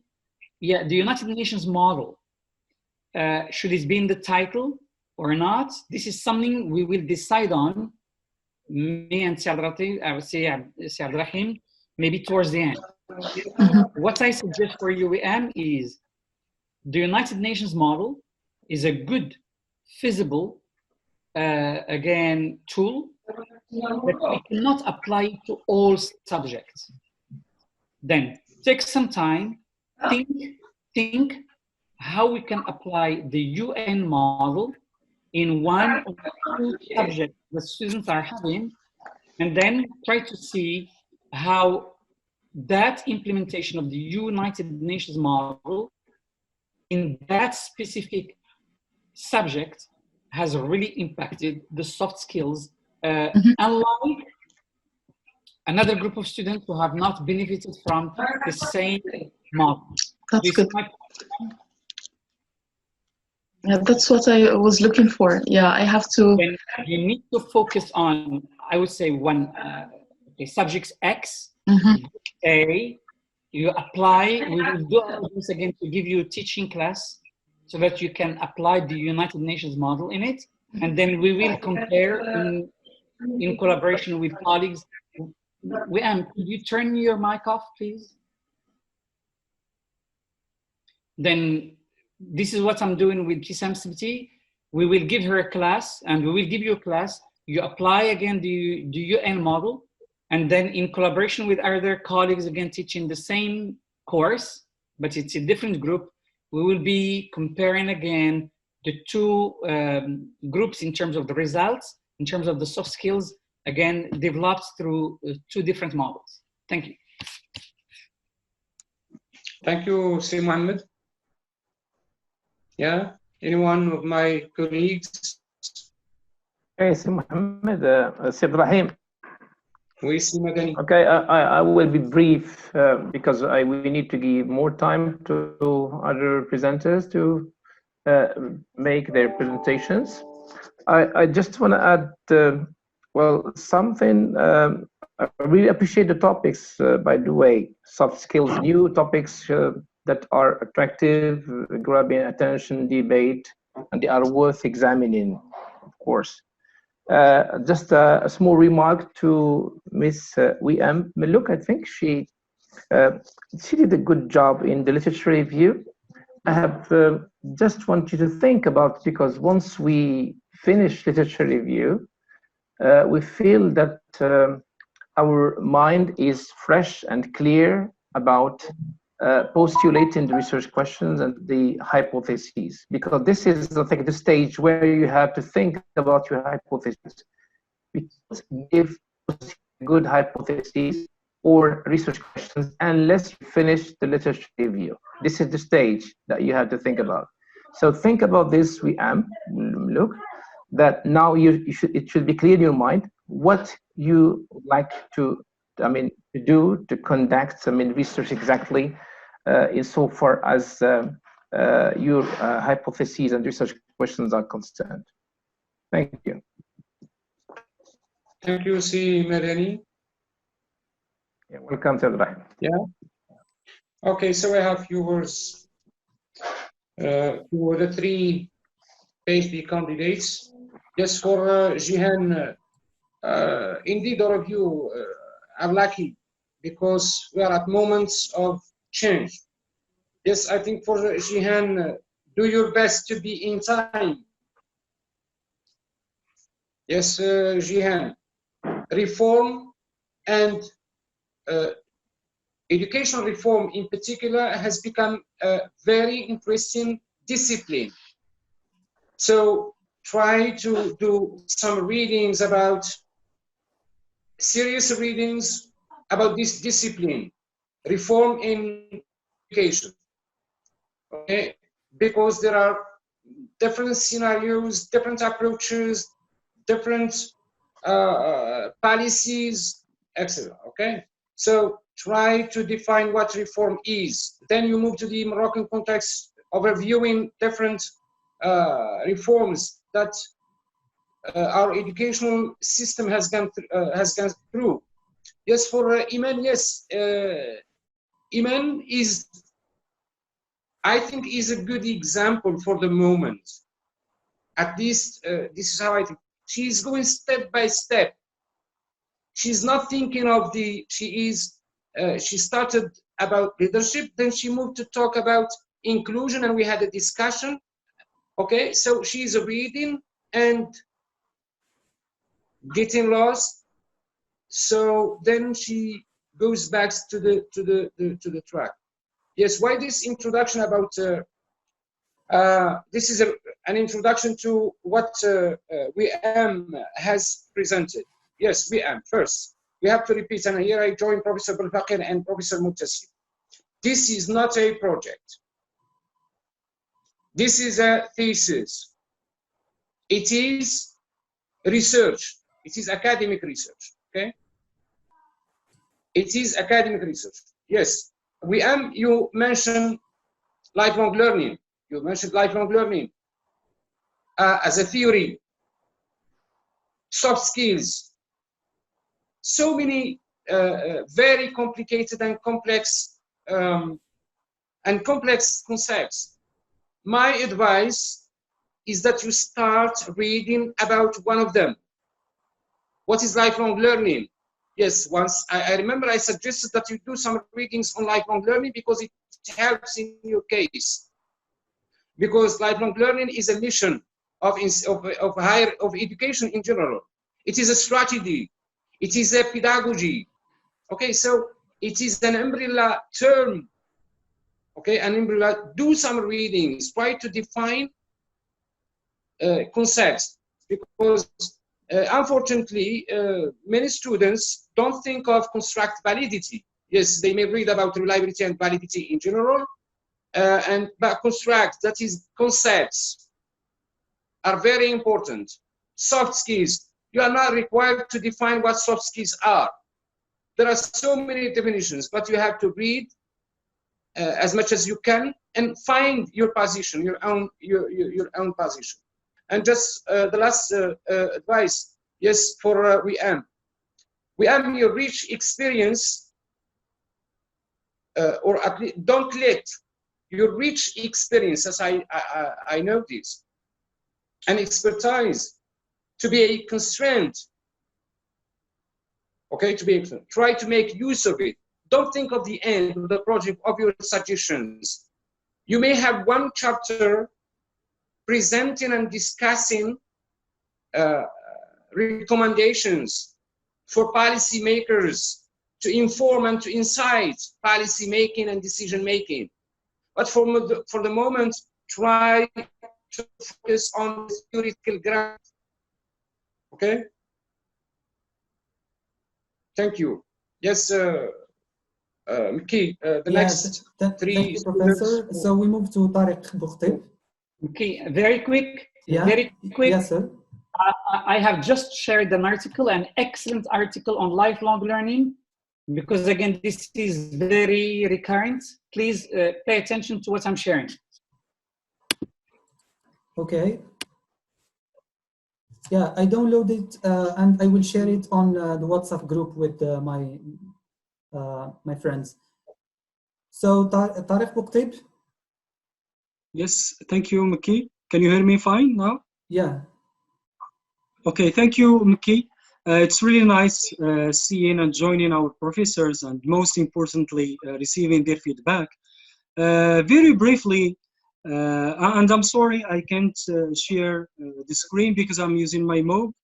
So I was stuck in my hometown, so I'm not using my laptop since the last 3 months, which of course hinders my progress. So all what I'm doing now in general is reading about the topic.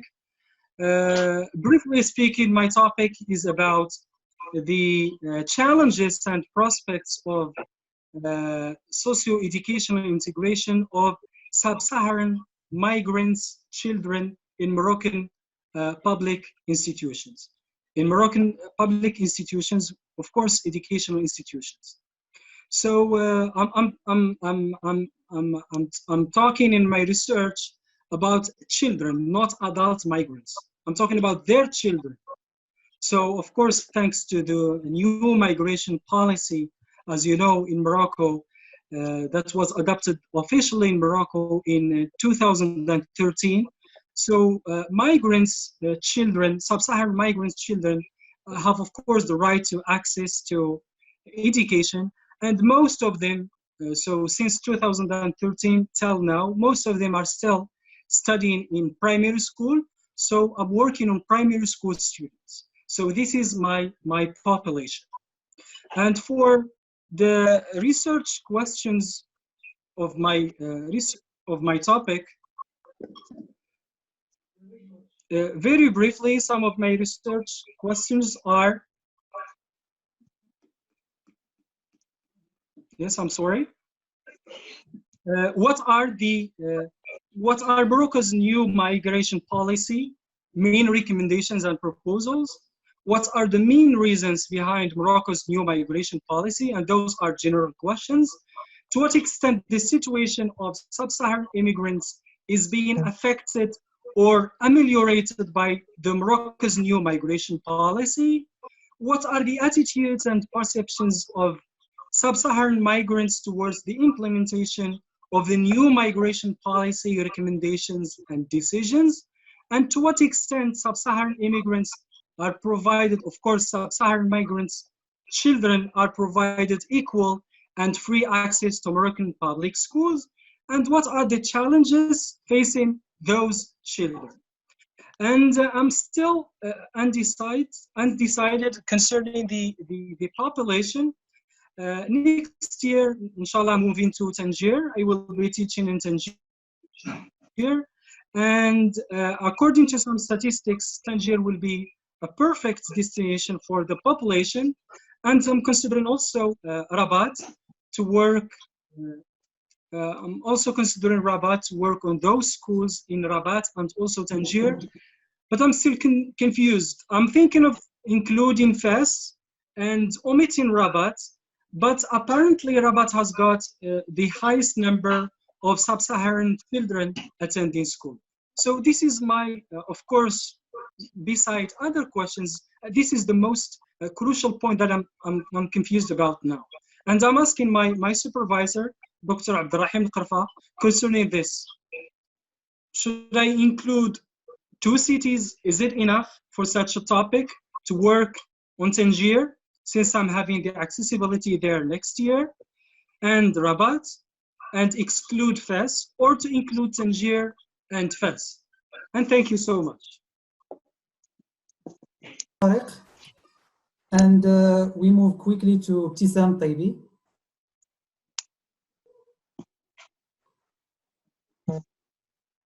Thank you, Miki. Can you hear me? Yeah. Okay, so I will share my screen.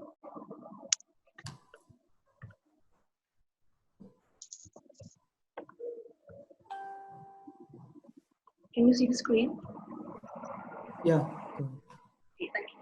So I would like to thank all the professors for having this sense of initiative and for being there to supervise us and guide us throughout our research journey.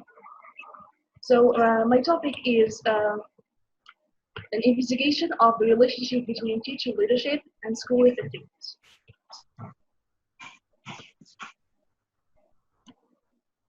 So the research objectives. This study aims at investigating the relationship between teacher leadership and school effectiveness. It also aims at identifying the roles of teacher leaders, the reasons behind practicing leadership, and the barriers for teacher leadership in schools. The hypothesis is as the following. It's hypothesized that teacher leadership practices have a positive impact on school effectiveness. The research questions are as follows, and we are trying to answer this hypothesis. We start with the profiles. What are the profiles of teacher leaders? What kind of leadership roles do teachers practice or engage in? To what extent do teachers practice those leadership roles? And what are the motives behind teacher leadership? What are the effects of teacher leadership? What are the impacts of teacher leadership on schools' effectiveness? And what are the factors that hinder teacher leadership? As for the methodology, so the sample population obviously comprises teachers. So to determine the details of the population later on. So this is the reason why I didn't mention the case study in the title. And obviously it's a correlational study. It's the relationship between two variables, leadership, teacher leadership, and school effectiveness. So both qualitative and quantitative approaches will be used in this study. The first data collection procedure will be used is the questionnaire, and then semi-structured interview will also be conducted as a qualitative data collection procedure. And a focus group discussion will be designed to gather more helpful information from the teachers. So, thank you. Thank you, Ibtisam. We move to Maryam Abulghazi. Maryam?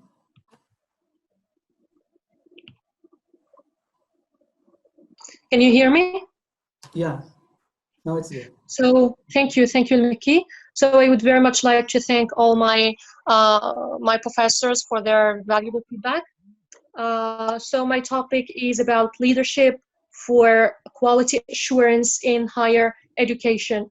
So I will opt for faculty of SAIS and the Helmholtz faculty and Al Akhawain University as a case study. So 3 universities. So as you know, assuring quality in higher education is a concern for all stakeholders. So based on the review of the literature that I have done so far, so there has been much research about the importance of quality assurance system in higher education, but there was a little research or a little studies about the importance of leadership in improving quality assurance systems. So my research objectives are as follows. So the study aims at examining the effect of leaders' practices on the development of quality assurance systems in Moroccan higher education institutions.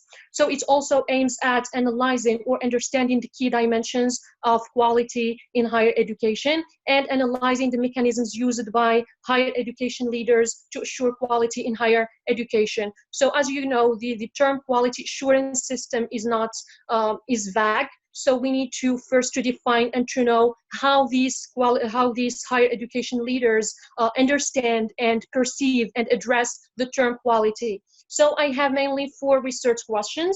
So the first one is, how do higher education leaders address and perceive quality in higher education institutions? So here, as I said, there is no one understanding of the term quality. We need first to understand how these higher education leaders or Moroccan higher education leaders perceive and address quality in higher education.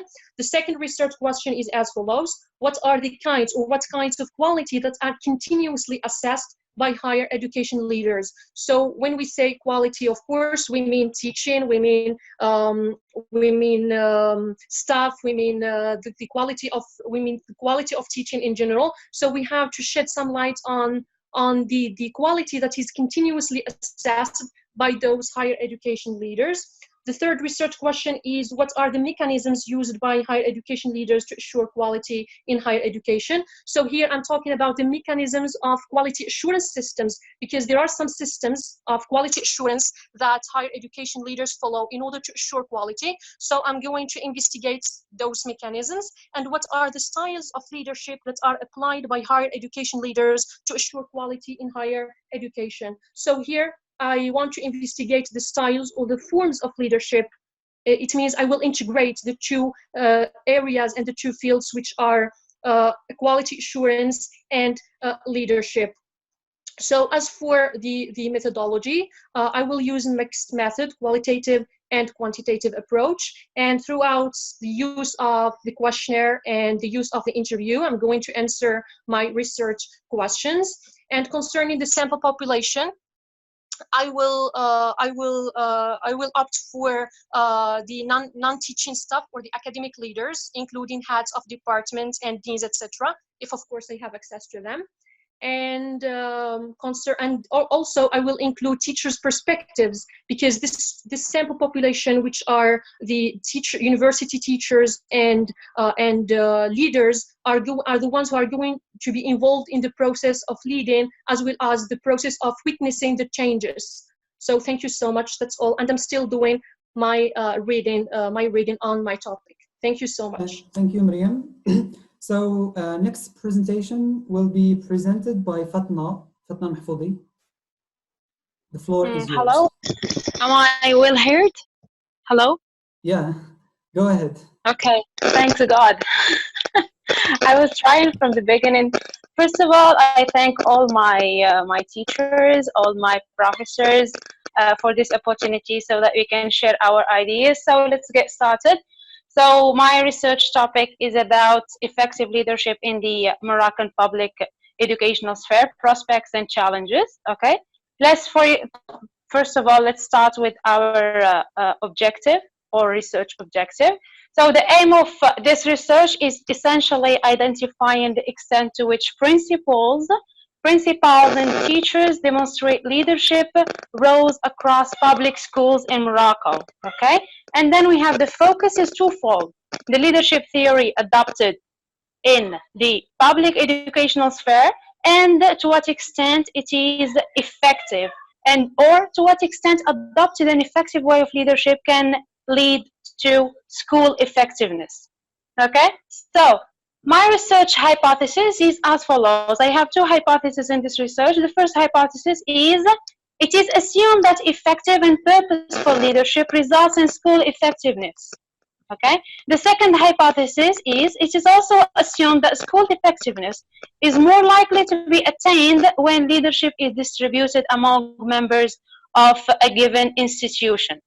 For my research questions, they are as follows. The first research question is, what are public school structural characteristics like, and to what extent do they enable or constrain leadership by members of the educational institutions?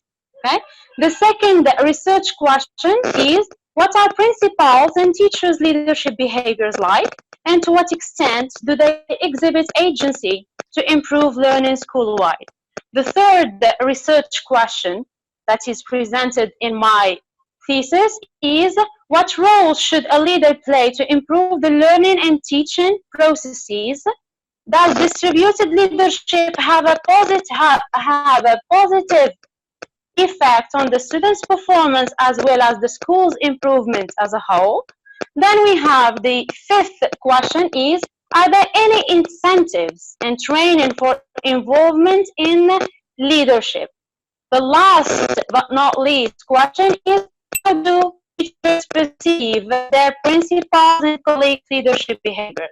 For the approaches, I will opt for mixed approaches. I will have the qualitative approach and the quantitative approach.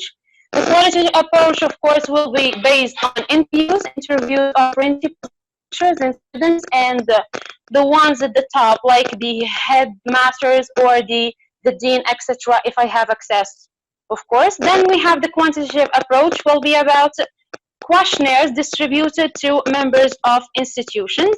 And for the sampling, I will be focusing on public schools in Casablanca. And thank you so much. Thank you so much, Fatma, for your presentation. So we move to Samira Lesri. Samira, okay. the floor is yours. I'm here. Thank you very much. Hello, everyone. I'm going to share with you my PPT.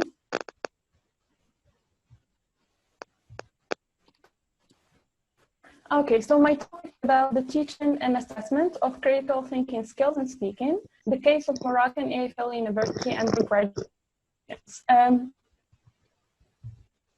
For the rationale of the study, there is, as we all know, a worldwide consensus on the necessity of promoting critical thinking, as it is one of the most important and crucial skills in the 21st century. And the same holds true for both higher education and AFL education.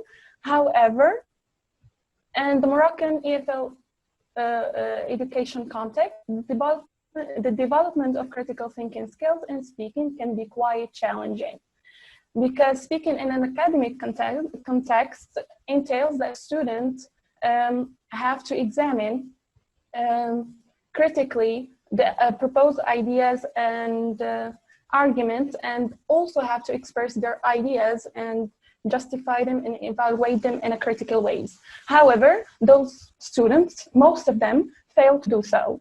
And this due to a lot of factors. One of the factors is that students have been used to learning approaches and strategies which favor the memorization of what the teacher delivers instead of the inquisitive examination and discussion of what they are learning.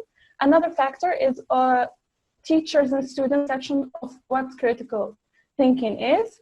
And as Kavanaugh's and Akava's state, teachers can implement instruction geared towards critical thinking only when they develop a conception of critical thinking. Another major factor, which is the traditional teaching practices and lack of training and CT-based instruction, and the literature is full of evidence of this lack of training.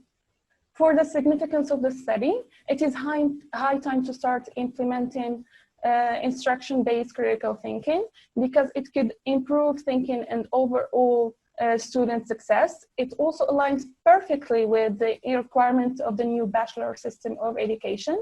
There is a necessity to reconsider the traditional teaching practices and the traditional and passive learning practices, and it is also a key factor to guarantee the acquisition of higher order thinking skills and having employability skills.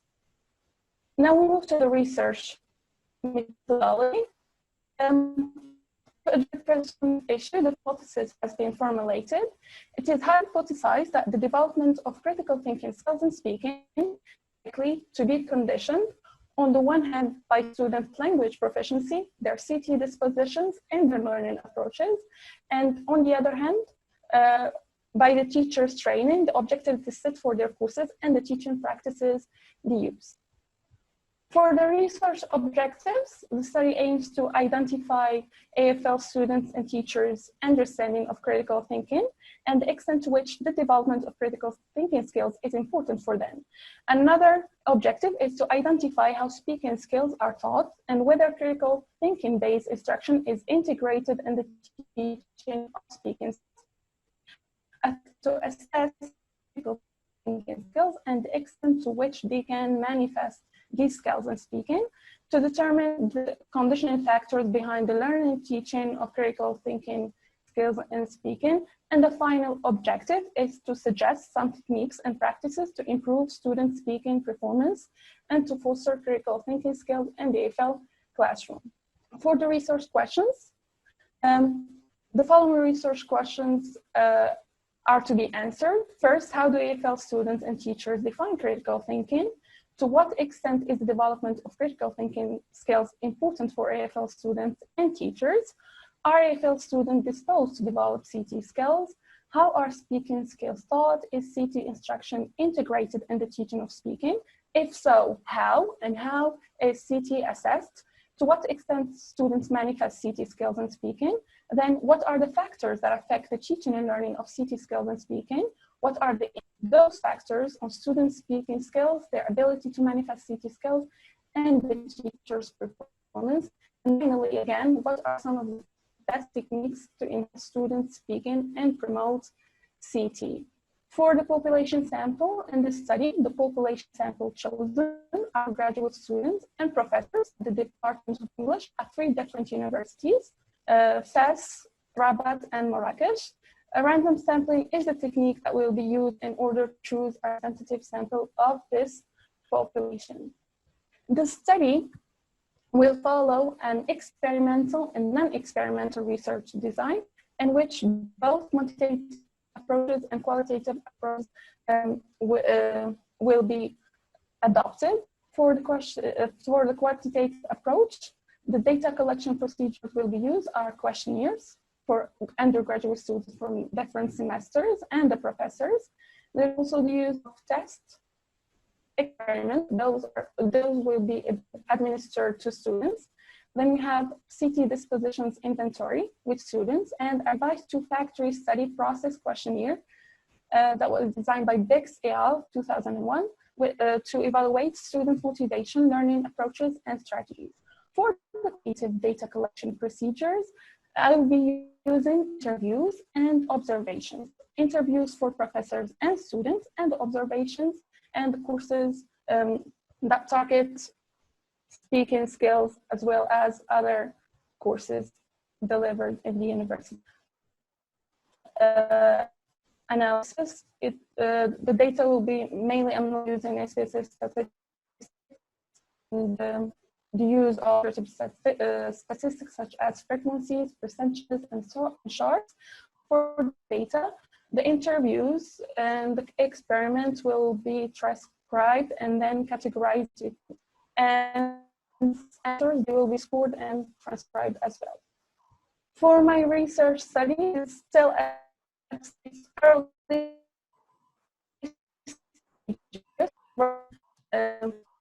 more critical thinking and how to integrate successfully education. And to be very brief, thank you very much. And I would like to extend gratitude to my supervisor, Karima Belghiti, and to Professor Elkarfa, and to all the other professors in this meeting, as well as my colleagues. Thank you. Thank you, Samira. We move to the next presentation by Farhan Hamza.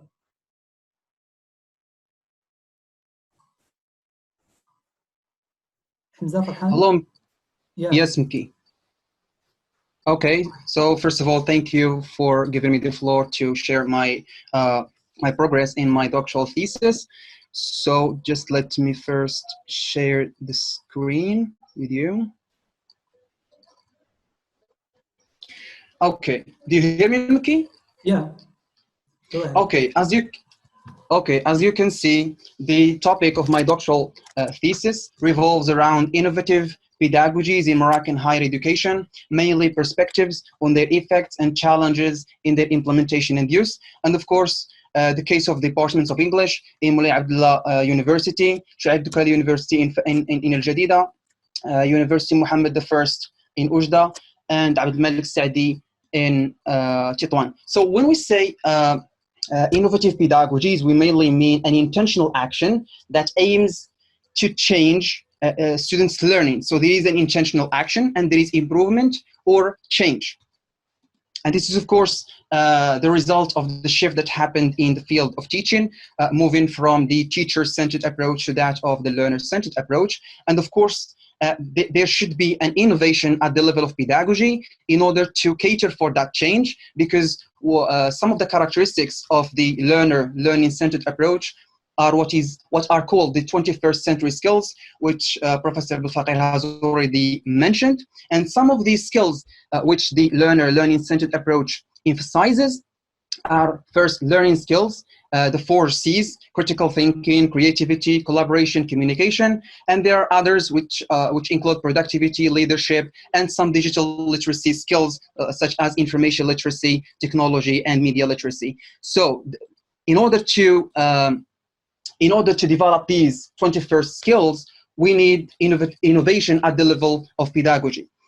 And I just briefly talk about the types of these innovative pedagogies. For example, we have blended learning, gamification, computational thinking, experiential learning, embodied learning, and multiliteracies and discussion-based learning. So what do these types of innovative pedagogies share? The common point is that they all focus on the learner as an active learner inside the classroom or outside the classroom, as blended learning stands for, and they all try to develop these 21st century skills. I'll move directly to the research problem. Okay, so why why am I investigating this issue within the Moroccan context? It's simply because there are certain constraints that might affect the implementation of these innovative pedagogies in the Moroccan higher education. And this includes, first, the scarcity of research on whether such pedagogies are used in higher education. We are not sure whether these pedagogies are implemented, and if they are implemented, how they are used, and what are some of the impacts of such innovative pedagogies on both students' achievements and teachers' performance. We have another constraint, which is teachers' lack of training and ICT self-efficacy, which are both serious issues. Because if we would like to implement innovative pedagogies, we really need to investigate these two concepts, which is training and ICT self-efficacy. To what extent are teachers trained to use these innovative pedagogies, and to what extent do they believe in their capabilities to implement such innovative pedagogies? Number three, the large classroom sizes. This is one of the challenges for the implementation of such pedagogical innovations, especially in the public sector. We have large classes, so this is another challenge. Number four, students' motivation, learning approaches, and strategies. And this stands for the fact that students or learners in general have different strategies of learning. And here I can refer to BIGS, surface and deep learning. So in order to implement these pedagogical innovations, or innovative pedagogy, sorry, we need to investigate how learners learn in order to satisfy the learner learning needs. Okay, now the significance of the study. These innovative pedagogies, as I said, in Morocco, in Moroccan higher education in general and in EFL classes, are more necessary right now in order to develop the 21st century skills, as we have already mentioned, including autonomous learning, critical thinking skills, soft skills, and employability skills. And they go in a great alignment with the new bachelor system that is to be implemented soon in our Moroccan education system. And this implies two things: a call for reconsidering and modernizing the teaching and learning practices. We need to think about the teaching practices, what should be changed in order to be in line, in a good alignment with the shift from the teacher-centered approach to the learning-centered approach, and the shift to teaching and learning practices that can conduct to better learning achievements and teaching performances. And this is the significant this is one of the most significances of this thesis, is that the idea of the choice of implementing such pedagogical innovations is now urgent more than ever. Why? It's simply because, or due to the pandemic we are living or going through right now, and we need to talk about the implementation of these innovative pedagogies as at least one of the best choices in cases of emergency, as we are living right now, and we need these pedagogical innovations. Mickey? Yeah, Hamza, it's already 5 minutes. Could you please just 1 minute to talk about the hypothesis objective? Yeah. Just 1 minute, Professor. Okay. Okay, for the hypothesis, thank you very much, Professor. For the hypothesis, the study assumes that teachers' lack of training on innovative pedagogies and their low ICT self-efficacy, as well as the students' surface motivation, learning approaches, and strategies are more likely to be challenges facing the implementation of these pedagogical innovations. For the objective, we have four. First, investigate the extent to which AFL university teachers make use of the innovative pedagogies. Second, determine AFL teachers' and students' perceptions of the effects of innovative pedagogies, identify the main reasons, and determine the possible impacts of such innovative pedagogies. Thank you very much, dear Milky. Thank you very much, dear Professor. Thank you, Hamza, for your presentation. Mickey, now I think the floor is yours. You are the last one on the list. I will be Yes? the last one. Yeah. And you are. It is your yes, turn. Professor. Okay? Yes, Professor. Yes, it is your turn, Mickey. Yeah, can you close the screen, please, Hamza? Yes. Okay. Okay. So my topic is an investigation of the socio-psychological factors impact on EFL students' acquisition, learning, and academic achievements. Actually, it is a comparative study between of Moulay Ismail University, McNass, and Faculty of Letters, Dar Meraz Fez. As you know, the process of acquiring, learning, and even achieving proficiency in a foreign language is a long and complex undertaking. It means that several factors, variables influence whether or not the EFL learners are able to, let's say, to perceive and produce the foreign language accurately. And these variables can potentially contribute to the success and failure in learning and acquiring a foreign language. And this process of acquiring and learning a foreign language is significantly affected by many factors that were classified by the scholars and experts in the field of education into internal, or let's say environmental, and no, it's external or environmental, and internal or psychological.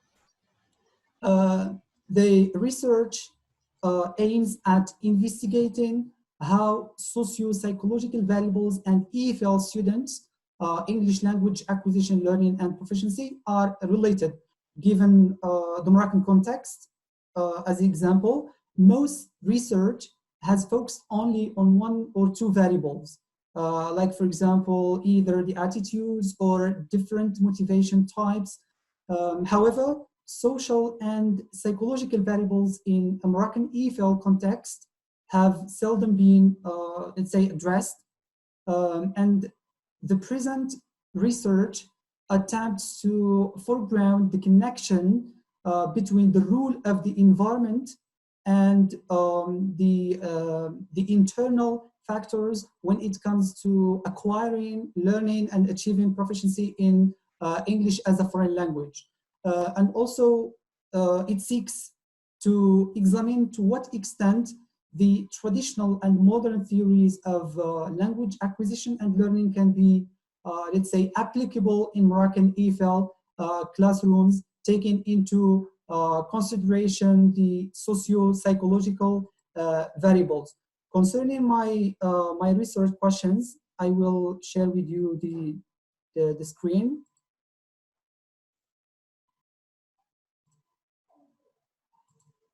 Yeah. So this research is meant to investigate the following questions. How did the foreign language theories of learning and acquisition affect the acquisition, learning, and achieving English as a foreign language in Morocco? What are the socio-psychological variables that affect learning English in Moroccan schools?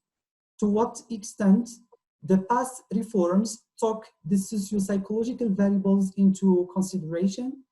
How socio-psychological variables and EFL students' English language acquisition, learning, and proficiency are related? What are the criteria used by the Ministry of Education in adopting the current approaches in the educational system, and to what extent they are effective and appropriate? The research approach, to answer the argument raised in this research, I tend to employ both the qualitative and the quantitative approach.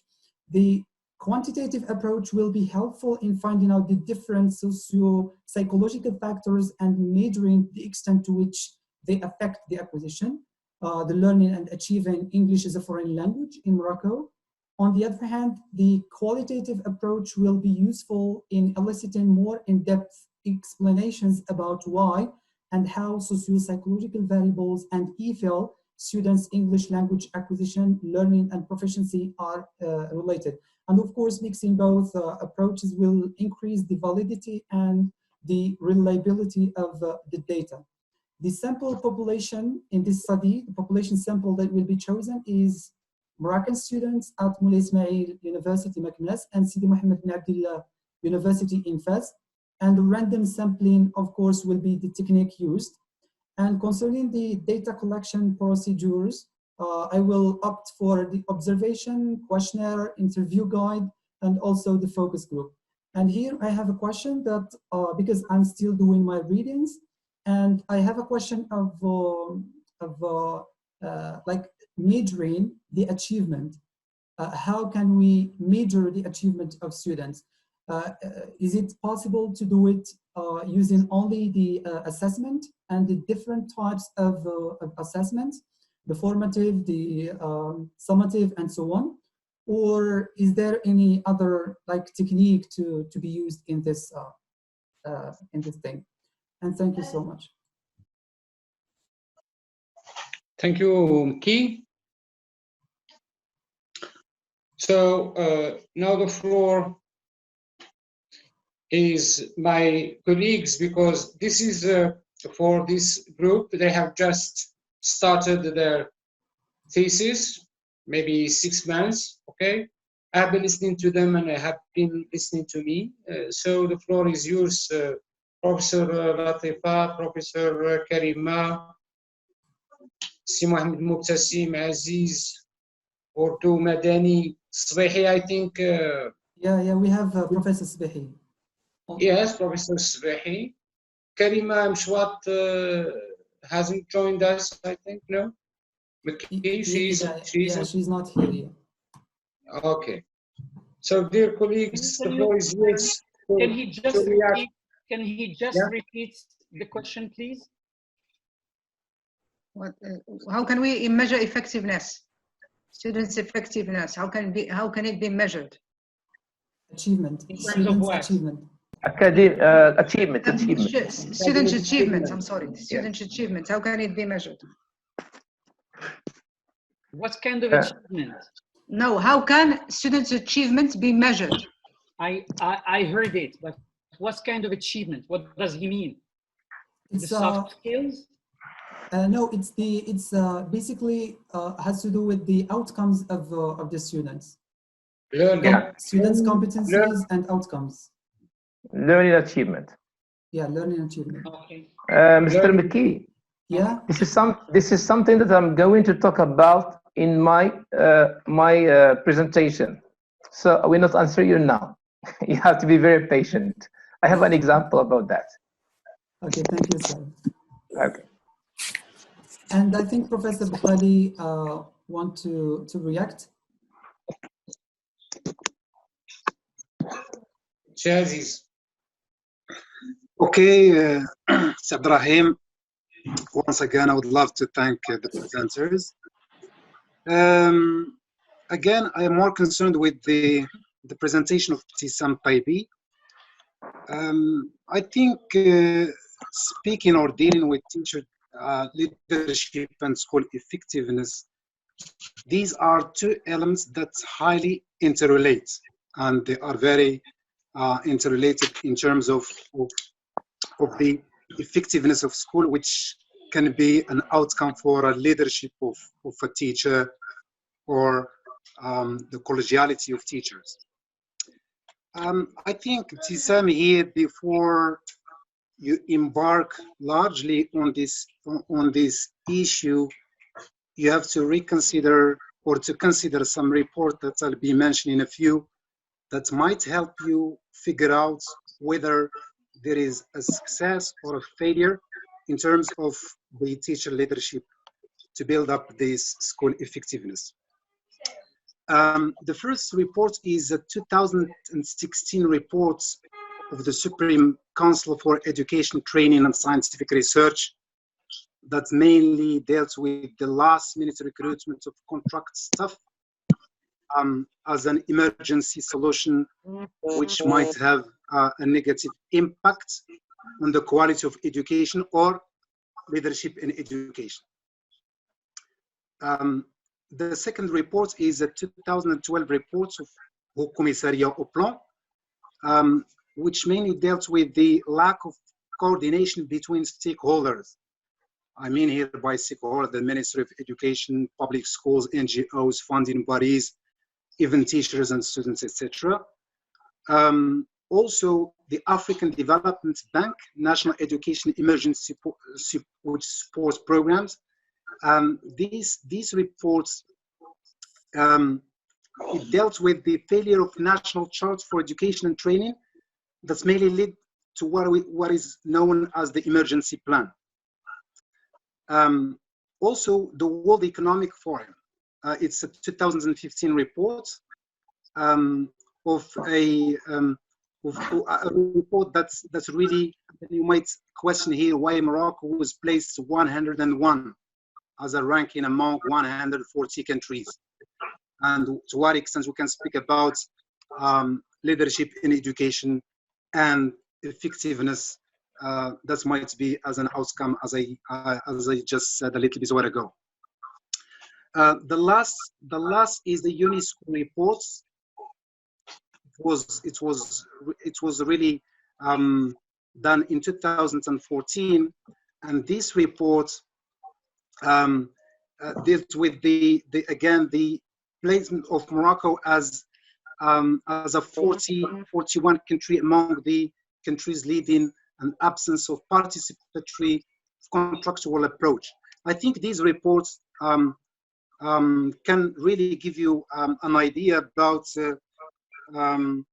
whether there is a success or there has been a success or a failure in dealing or in leading towards an effectiveness of the Moroccan school. And by doing this, we can have an idea about teacher leadership that you keep reiterating along the question that you raised at the beginning of your research. Thank you, Sir Abdrahim, and thank you, Ibtisam, and thank you all of your presenters. Thank you, Professor Bukhari. Yes, Professor Abdelfaqir. Yeah. Thank you, Nikki. I'm going to react to two presenters. The quality assurance in higher education, it's Abul Ghazi. Quality assurance is very vague. I have also one of my supervisors is working on quality assurance. But when you say quality assurance, there are many models that already exist that are implied, and so those who are Akhawain, Sifuad, can tell us that Akhawain is adopting the SERV-Qual. And I don't know what they are adopting today, but they used to adopt the SERV-Qual for quality assurance.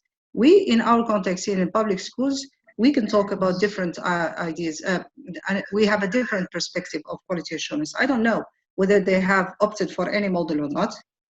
I don't know, but we can talk about quality assurance in its large sense when you delimit it. You give it names, for instance, inspection, systemic evaluation, external examination, and one of the biggest pillars of quality assurance in higher education is higher education quality committees, like the scientific committee that we have, or the boards that we have. So you have to insist on either approaching quality as a large concept, delimiting it into one of the three, some of these aspects, or add others, or if you know that there is a quality assurance model that is used in higher education, you have to analyze it, which means you're going to be analyzing that model as it exists. So quality assurance like this, no more. We have to specify. Fatima, you talked about effective leadership in Moroccan public education system. It's Fatima. I don't know what the last name. First name is Fatima. Mahfoudi, it's you? It's Yes. Mahfoudi, yes. Yes, Mahfoudi. So Fatima, Mahfoudi, you, I heard in one of your research questions, distributed leadership. How is distributed leadership going to lead to effectiveness like this? Why did you opt for distributed leadership? Why have you excluded the other types or models of leadership? Why didn't you include shared leadership, servant leadership, transformational leadership? So since you are like, it's the same as what I told your predecessor, you are specifying one model, one approach, or one type of leadership in the research question. That very specific type is supposed to appear in the title. So instead of saying effective leadership, you are going to say effective distributed leadership, because what you're measuring inside is not leadership in its large sense. You're measuring one very specific aspect of it, which is distributed leadership.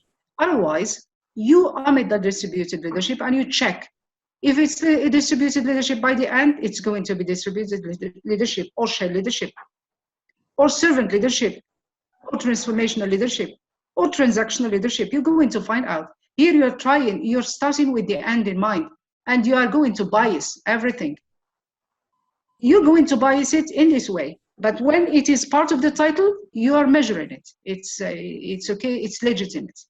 Am I clear, Fatima Zahra? Fatima? I hope I'm clear. The last idea, I'm going to stop. When you say innovative pedagogies, well, what do you mean by innovative pedagogies? You have to specify, because we know that innovative is very large. You need to be specific. It's too large to be studied in a research paper, which is called a dissertation. You need hundreds of books to cover this very, it's exciting. It's because it's exciting that you started talking about it with that energy, and you wanted 2 minutes extra to defend. But be specific, choose one, or to give it a name. Innovative pedagogy, it's better to give it a name. As if you say, hadak. That hadak doesn't mean anything. You have to specify what hadak means. And Hamza. Okay, so specify that hadak, please, and we're going to be okay. Thank you very much. I have many other things to share, but we can come and discuss sometime later on. Thank you very much. Yes, Abdulrahim.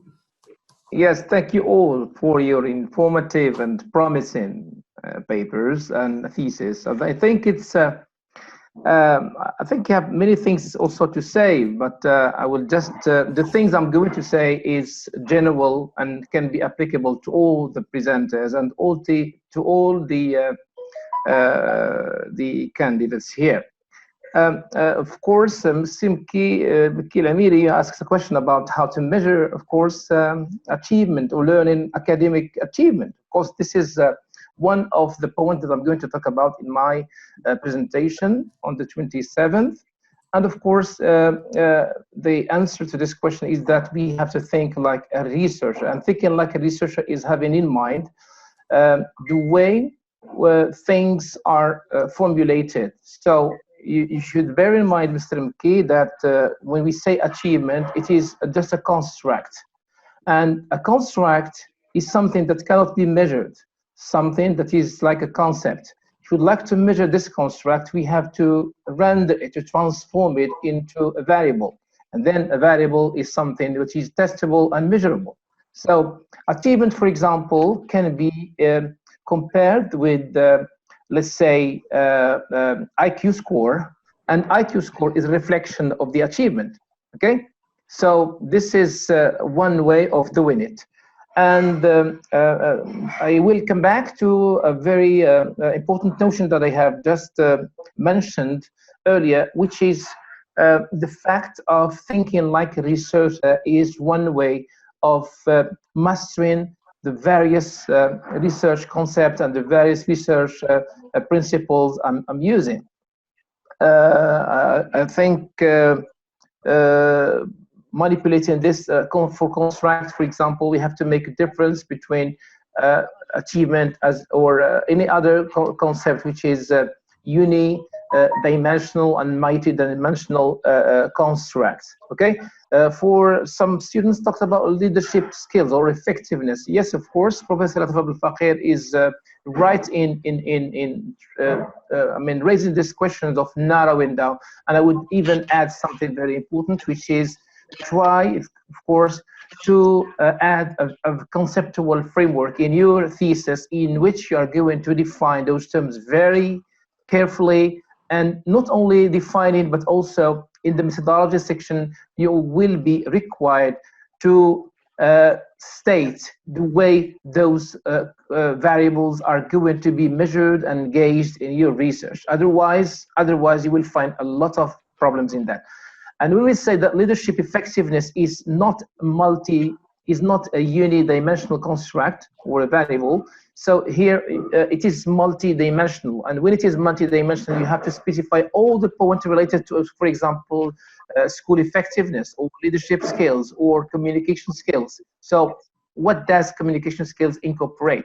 Okay, it can incorporate this, for example, mastery of the language, mastery of the vocabulary, good pronunciation, etc. So these are all sub skills, okay, that can explain a clear idea about how to measure those skills. Yes, of course, we'll come back to Hamza for Hani innovative pedagogies. Yes, very promising topic too. But all what you have to need is to provide a very succinct and brief conceptual framework in which you will explain all these terms, okay? And because literature review, I think to my knowledge, should include three very important notions. The first one is the conceptual framework. The second one, a literature review. I mean, that should be, I would like, should be organized chronologically from ancient to the newest one.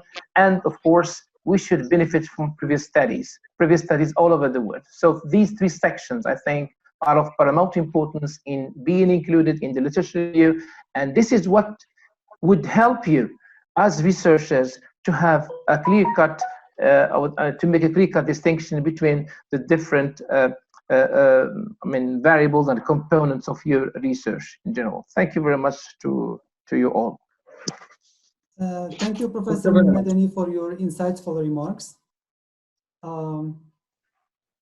Anybody else who want to react? Yes, any of my colleagues? Yeah, Karima? Mohammed Tassim is raising his hand. Yeah. Okay. It was not a good strategy for Haqiqa. They talked, and we may just miss something because we wanted to help them. The first strategy, giving the chance to students 3 by 3 was better. The next time, inshallah, I think we have again to adopt only 3 by 3, because again, when you have the whole group talking, we may miss things, and I think students are expecting from us our remarks. Then باش غنبدا شكون فيهم؟ فرحان. Tissam, I miss a lot from what she said. She was talking that fast. Maryam, leadership, quality assurance in higher education. This is something I was really proud again to start working on that. And I did supervise co-tutel with another colleague from Italy on quality assurance in higher education. And Professor Fakir talks about that, the serve call. Yeah, there is a gap in the public universities in terms of quality assurance. Yeah. And what we did, and I think, Mariam, you should read that. You should read that thesis. It is one of my best I have supervised. Then what we did, we have detected the gap in the public school, and we have taken a semi-public, let's say, school, Al-Ahwa University, and we have taken their model. It is called the serve call model. Serve call, it's a service quality. Then they have a model that ensures, that helps the university to ensure quality at their level. Then my advice for you is, first you have again to determine what kind of quality you're talking about. What do you mean by quality? Is it a service? Then you have again to talk to the administrative, again, core, the staff. Then you have again to have an idea about the strategy and the vision of the university. You have again to have an idea about how the university and the faculties or schools are organized, because again, organizational structure is part of the quality assurance. You have again to have an idea about which office is in charge of that. Is it outreach service? C'est le service de post-graduation. This is also quality assurance. Do you mean by quality assurance again the changes happening at the teaching environment, like l'environnement de l'enseignement and what's happening? Then please, you have again to have an idea what does quality assurance mean for you, because again, I have been following you, talking about leadership, quality assurance, teaching environment, interaction between students, needs of students. It's again, it's very interesting, but you have to determine. There are lots of things missing in your vision, Mariam. The first thing, again, you have to bear in mind, and Elkarfa can help you in that, le Conseil, the General Council of Higher Education. You have to have an idea about what the council is doing. You have also missed the work done by l'ANIAC, l'Agence nationale de l'évaluation et de l'assurance qualité de l'enseignement supérieur de la recherche. Yeah, they are doing great things. You have again to go and see what they are doing. Kandan Saad Rahim can help you a lot in that. For Fatna, you can also rely on me. If you need any help, I can do that. For Fatna, again, effectiveness is something to be determined. Professor Al-Fakir talked about that. Why one type of leadership style? This should be related to your hypothesis. This should be related to the research questions, because again, it's very circular. You have mentioned one type of leadership style. Then once you have mentioned that, it means that there is a gap in the practices. That gap is really what's created the need in students. You have again to do l'état des lieux. You have to do an analysis of what is wrong. And then once you detect what is wrong, you propose a model. And the model you propose is one leadership style that should appear in your title. And once again, you decide on that style, it should be to the research hypothesis and the research questions to implement that in terms of what you are going to recommend, inshallah. For Samira Al-Asri, I have been following you. It's very promising what you're doing, but be careful about the abundance of the data you will be having. Be careful, because you have varied the data collection tools. They are so varied that you will end up with an abundance of data. You have also to take care of how you are going again to manage that data. Hamza, I think you've been asked again to talk about, to think about innovative pedagogies. It's too broad. It's too broad. Yeah, as I did say to your colleagues before, take one aspect or two aspects of these innovative pedagogies, relate them to the current situation, and dig on that.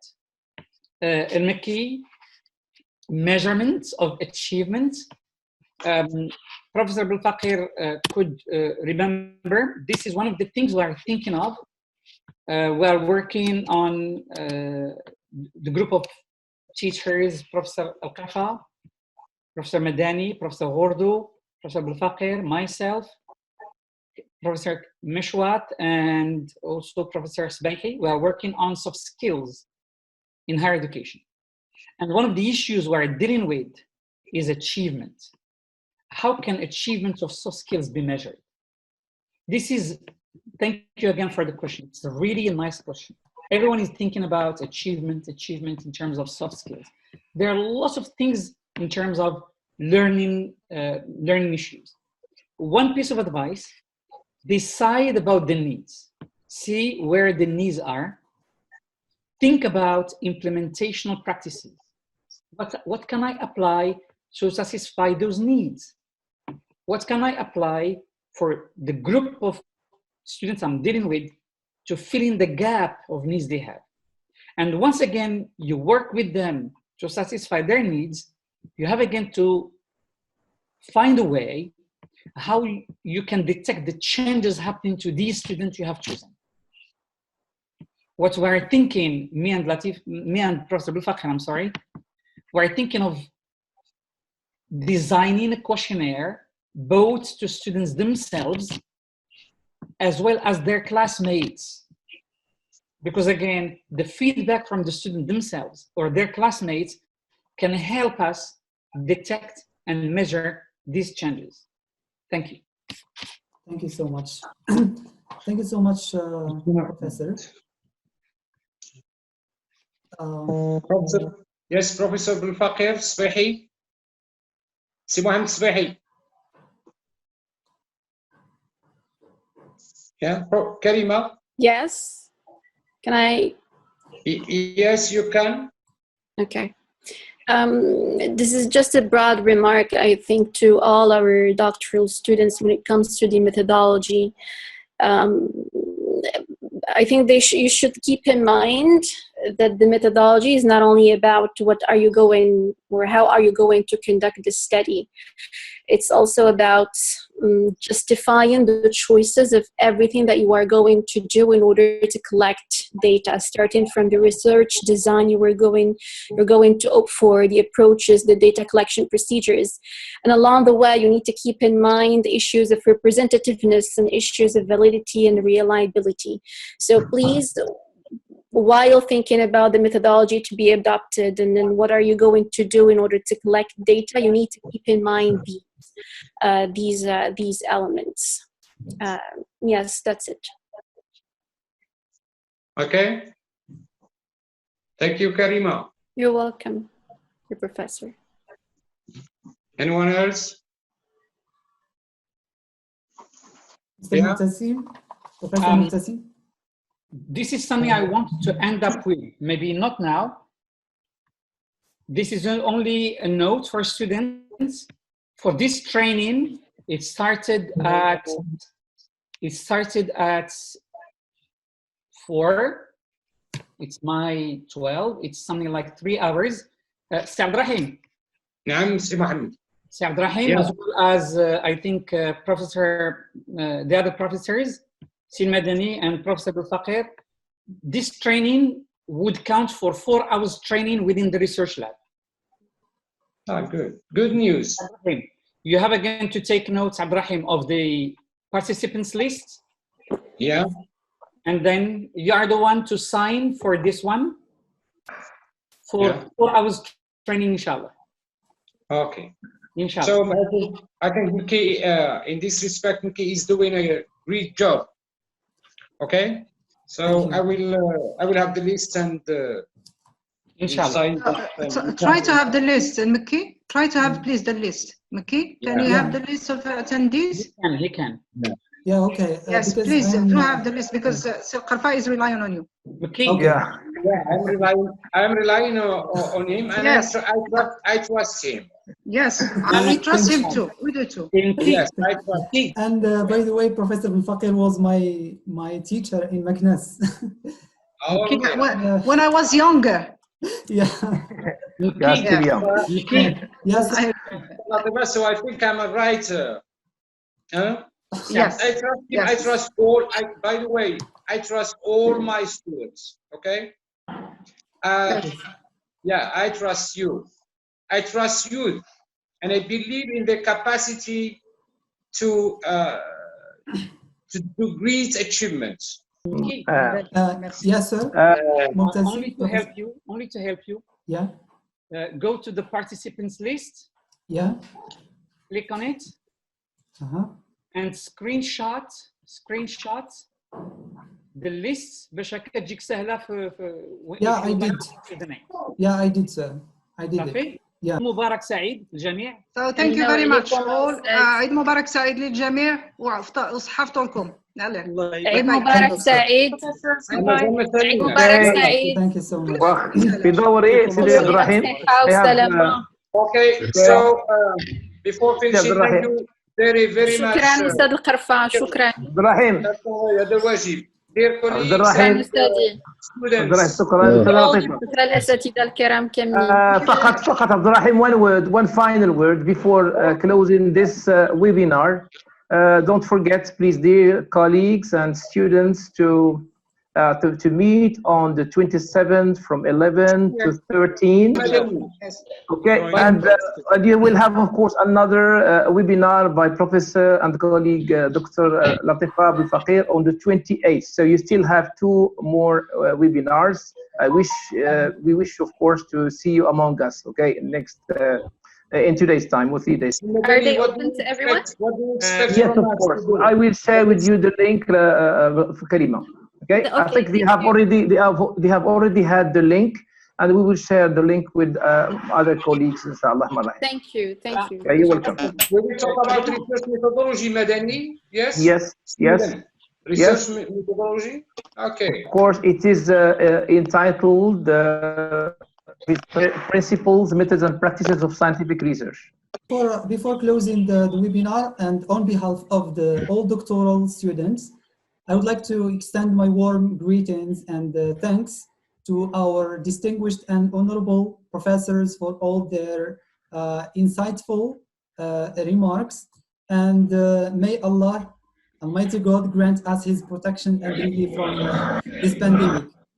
And Eid Mubarak Said. Eid Mubarak Said. For all. Eid Mubarak Said to all. Eid Mubarak Said for all professors and students. شكرا. سي محمد مبتسم, بروفيسور الفقير, بروفيسور غردو, بروفيسور مدني, بروفيسور عزيز بقالي, عندكم ننسى شي حد, بروفيسور كريمه الغيثي, بروفيسور سي محمد الصبيحي. اشوف نبهوني ما نسيت حد. لا ما نسيتي حد. لا ومات.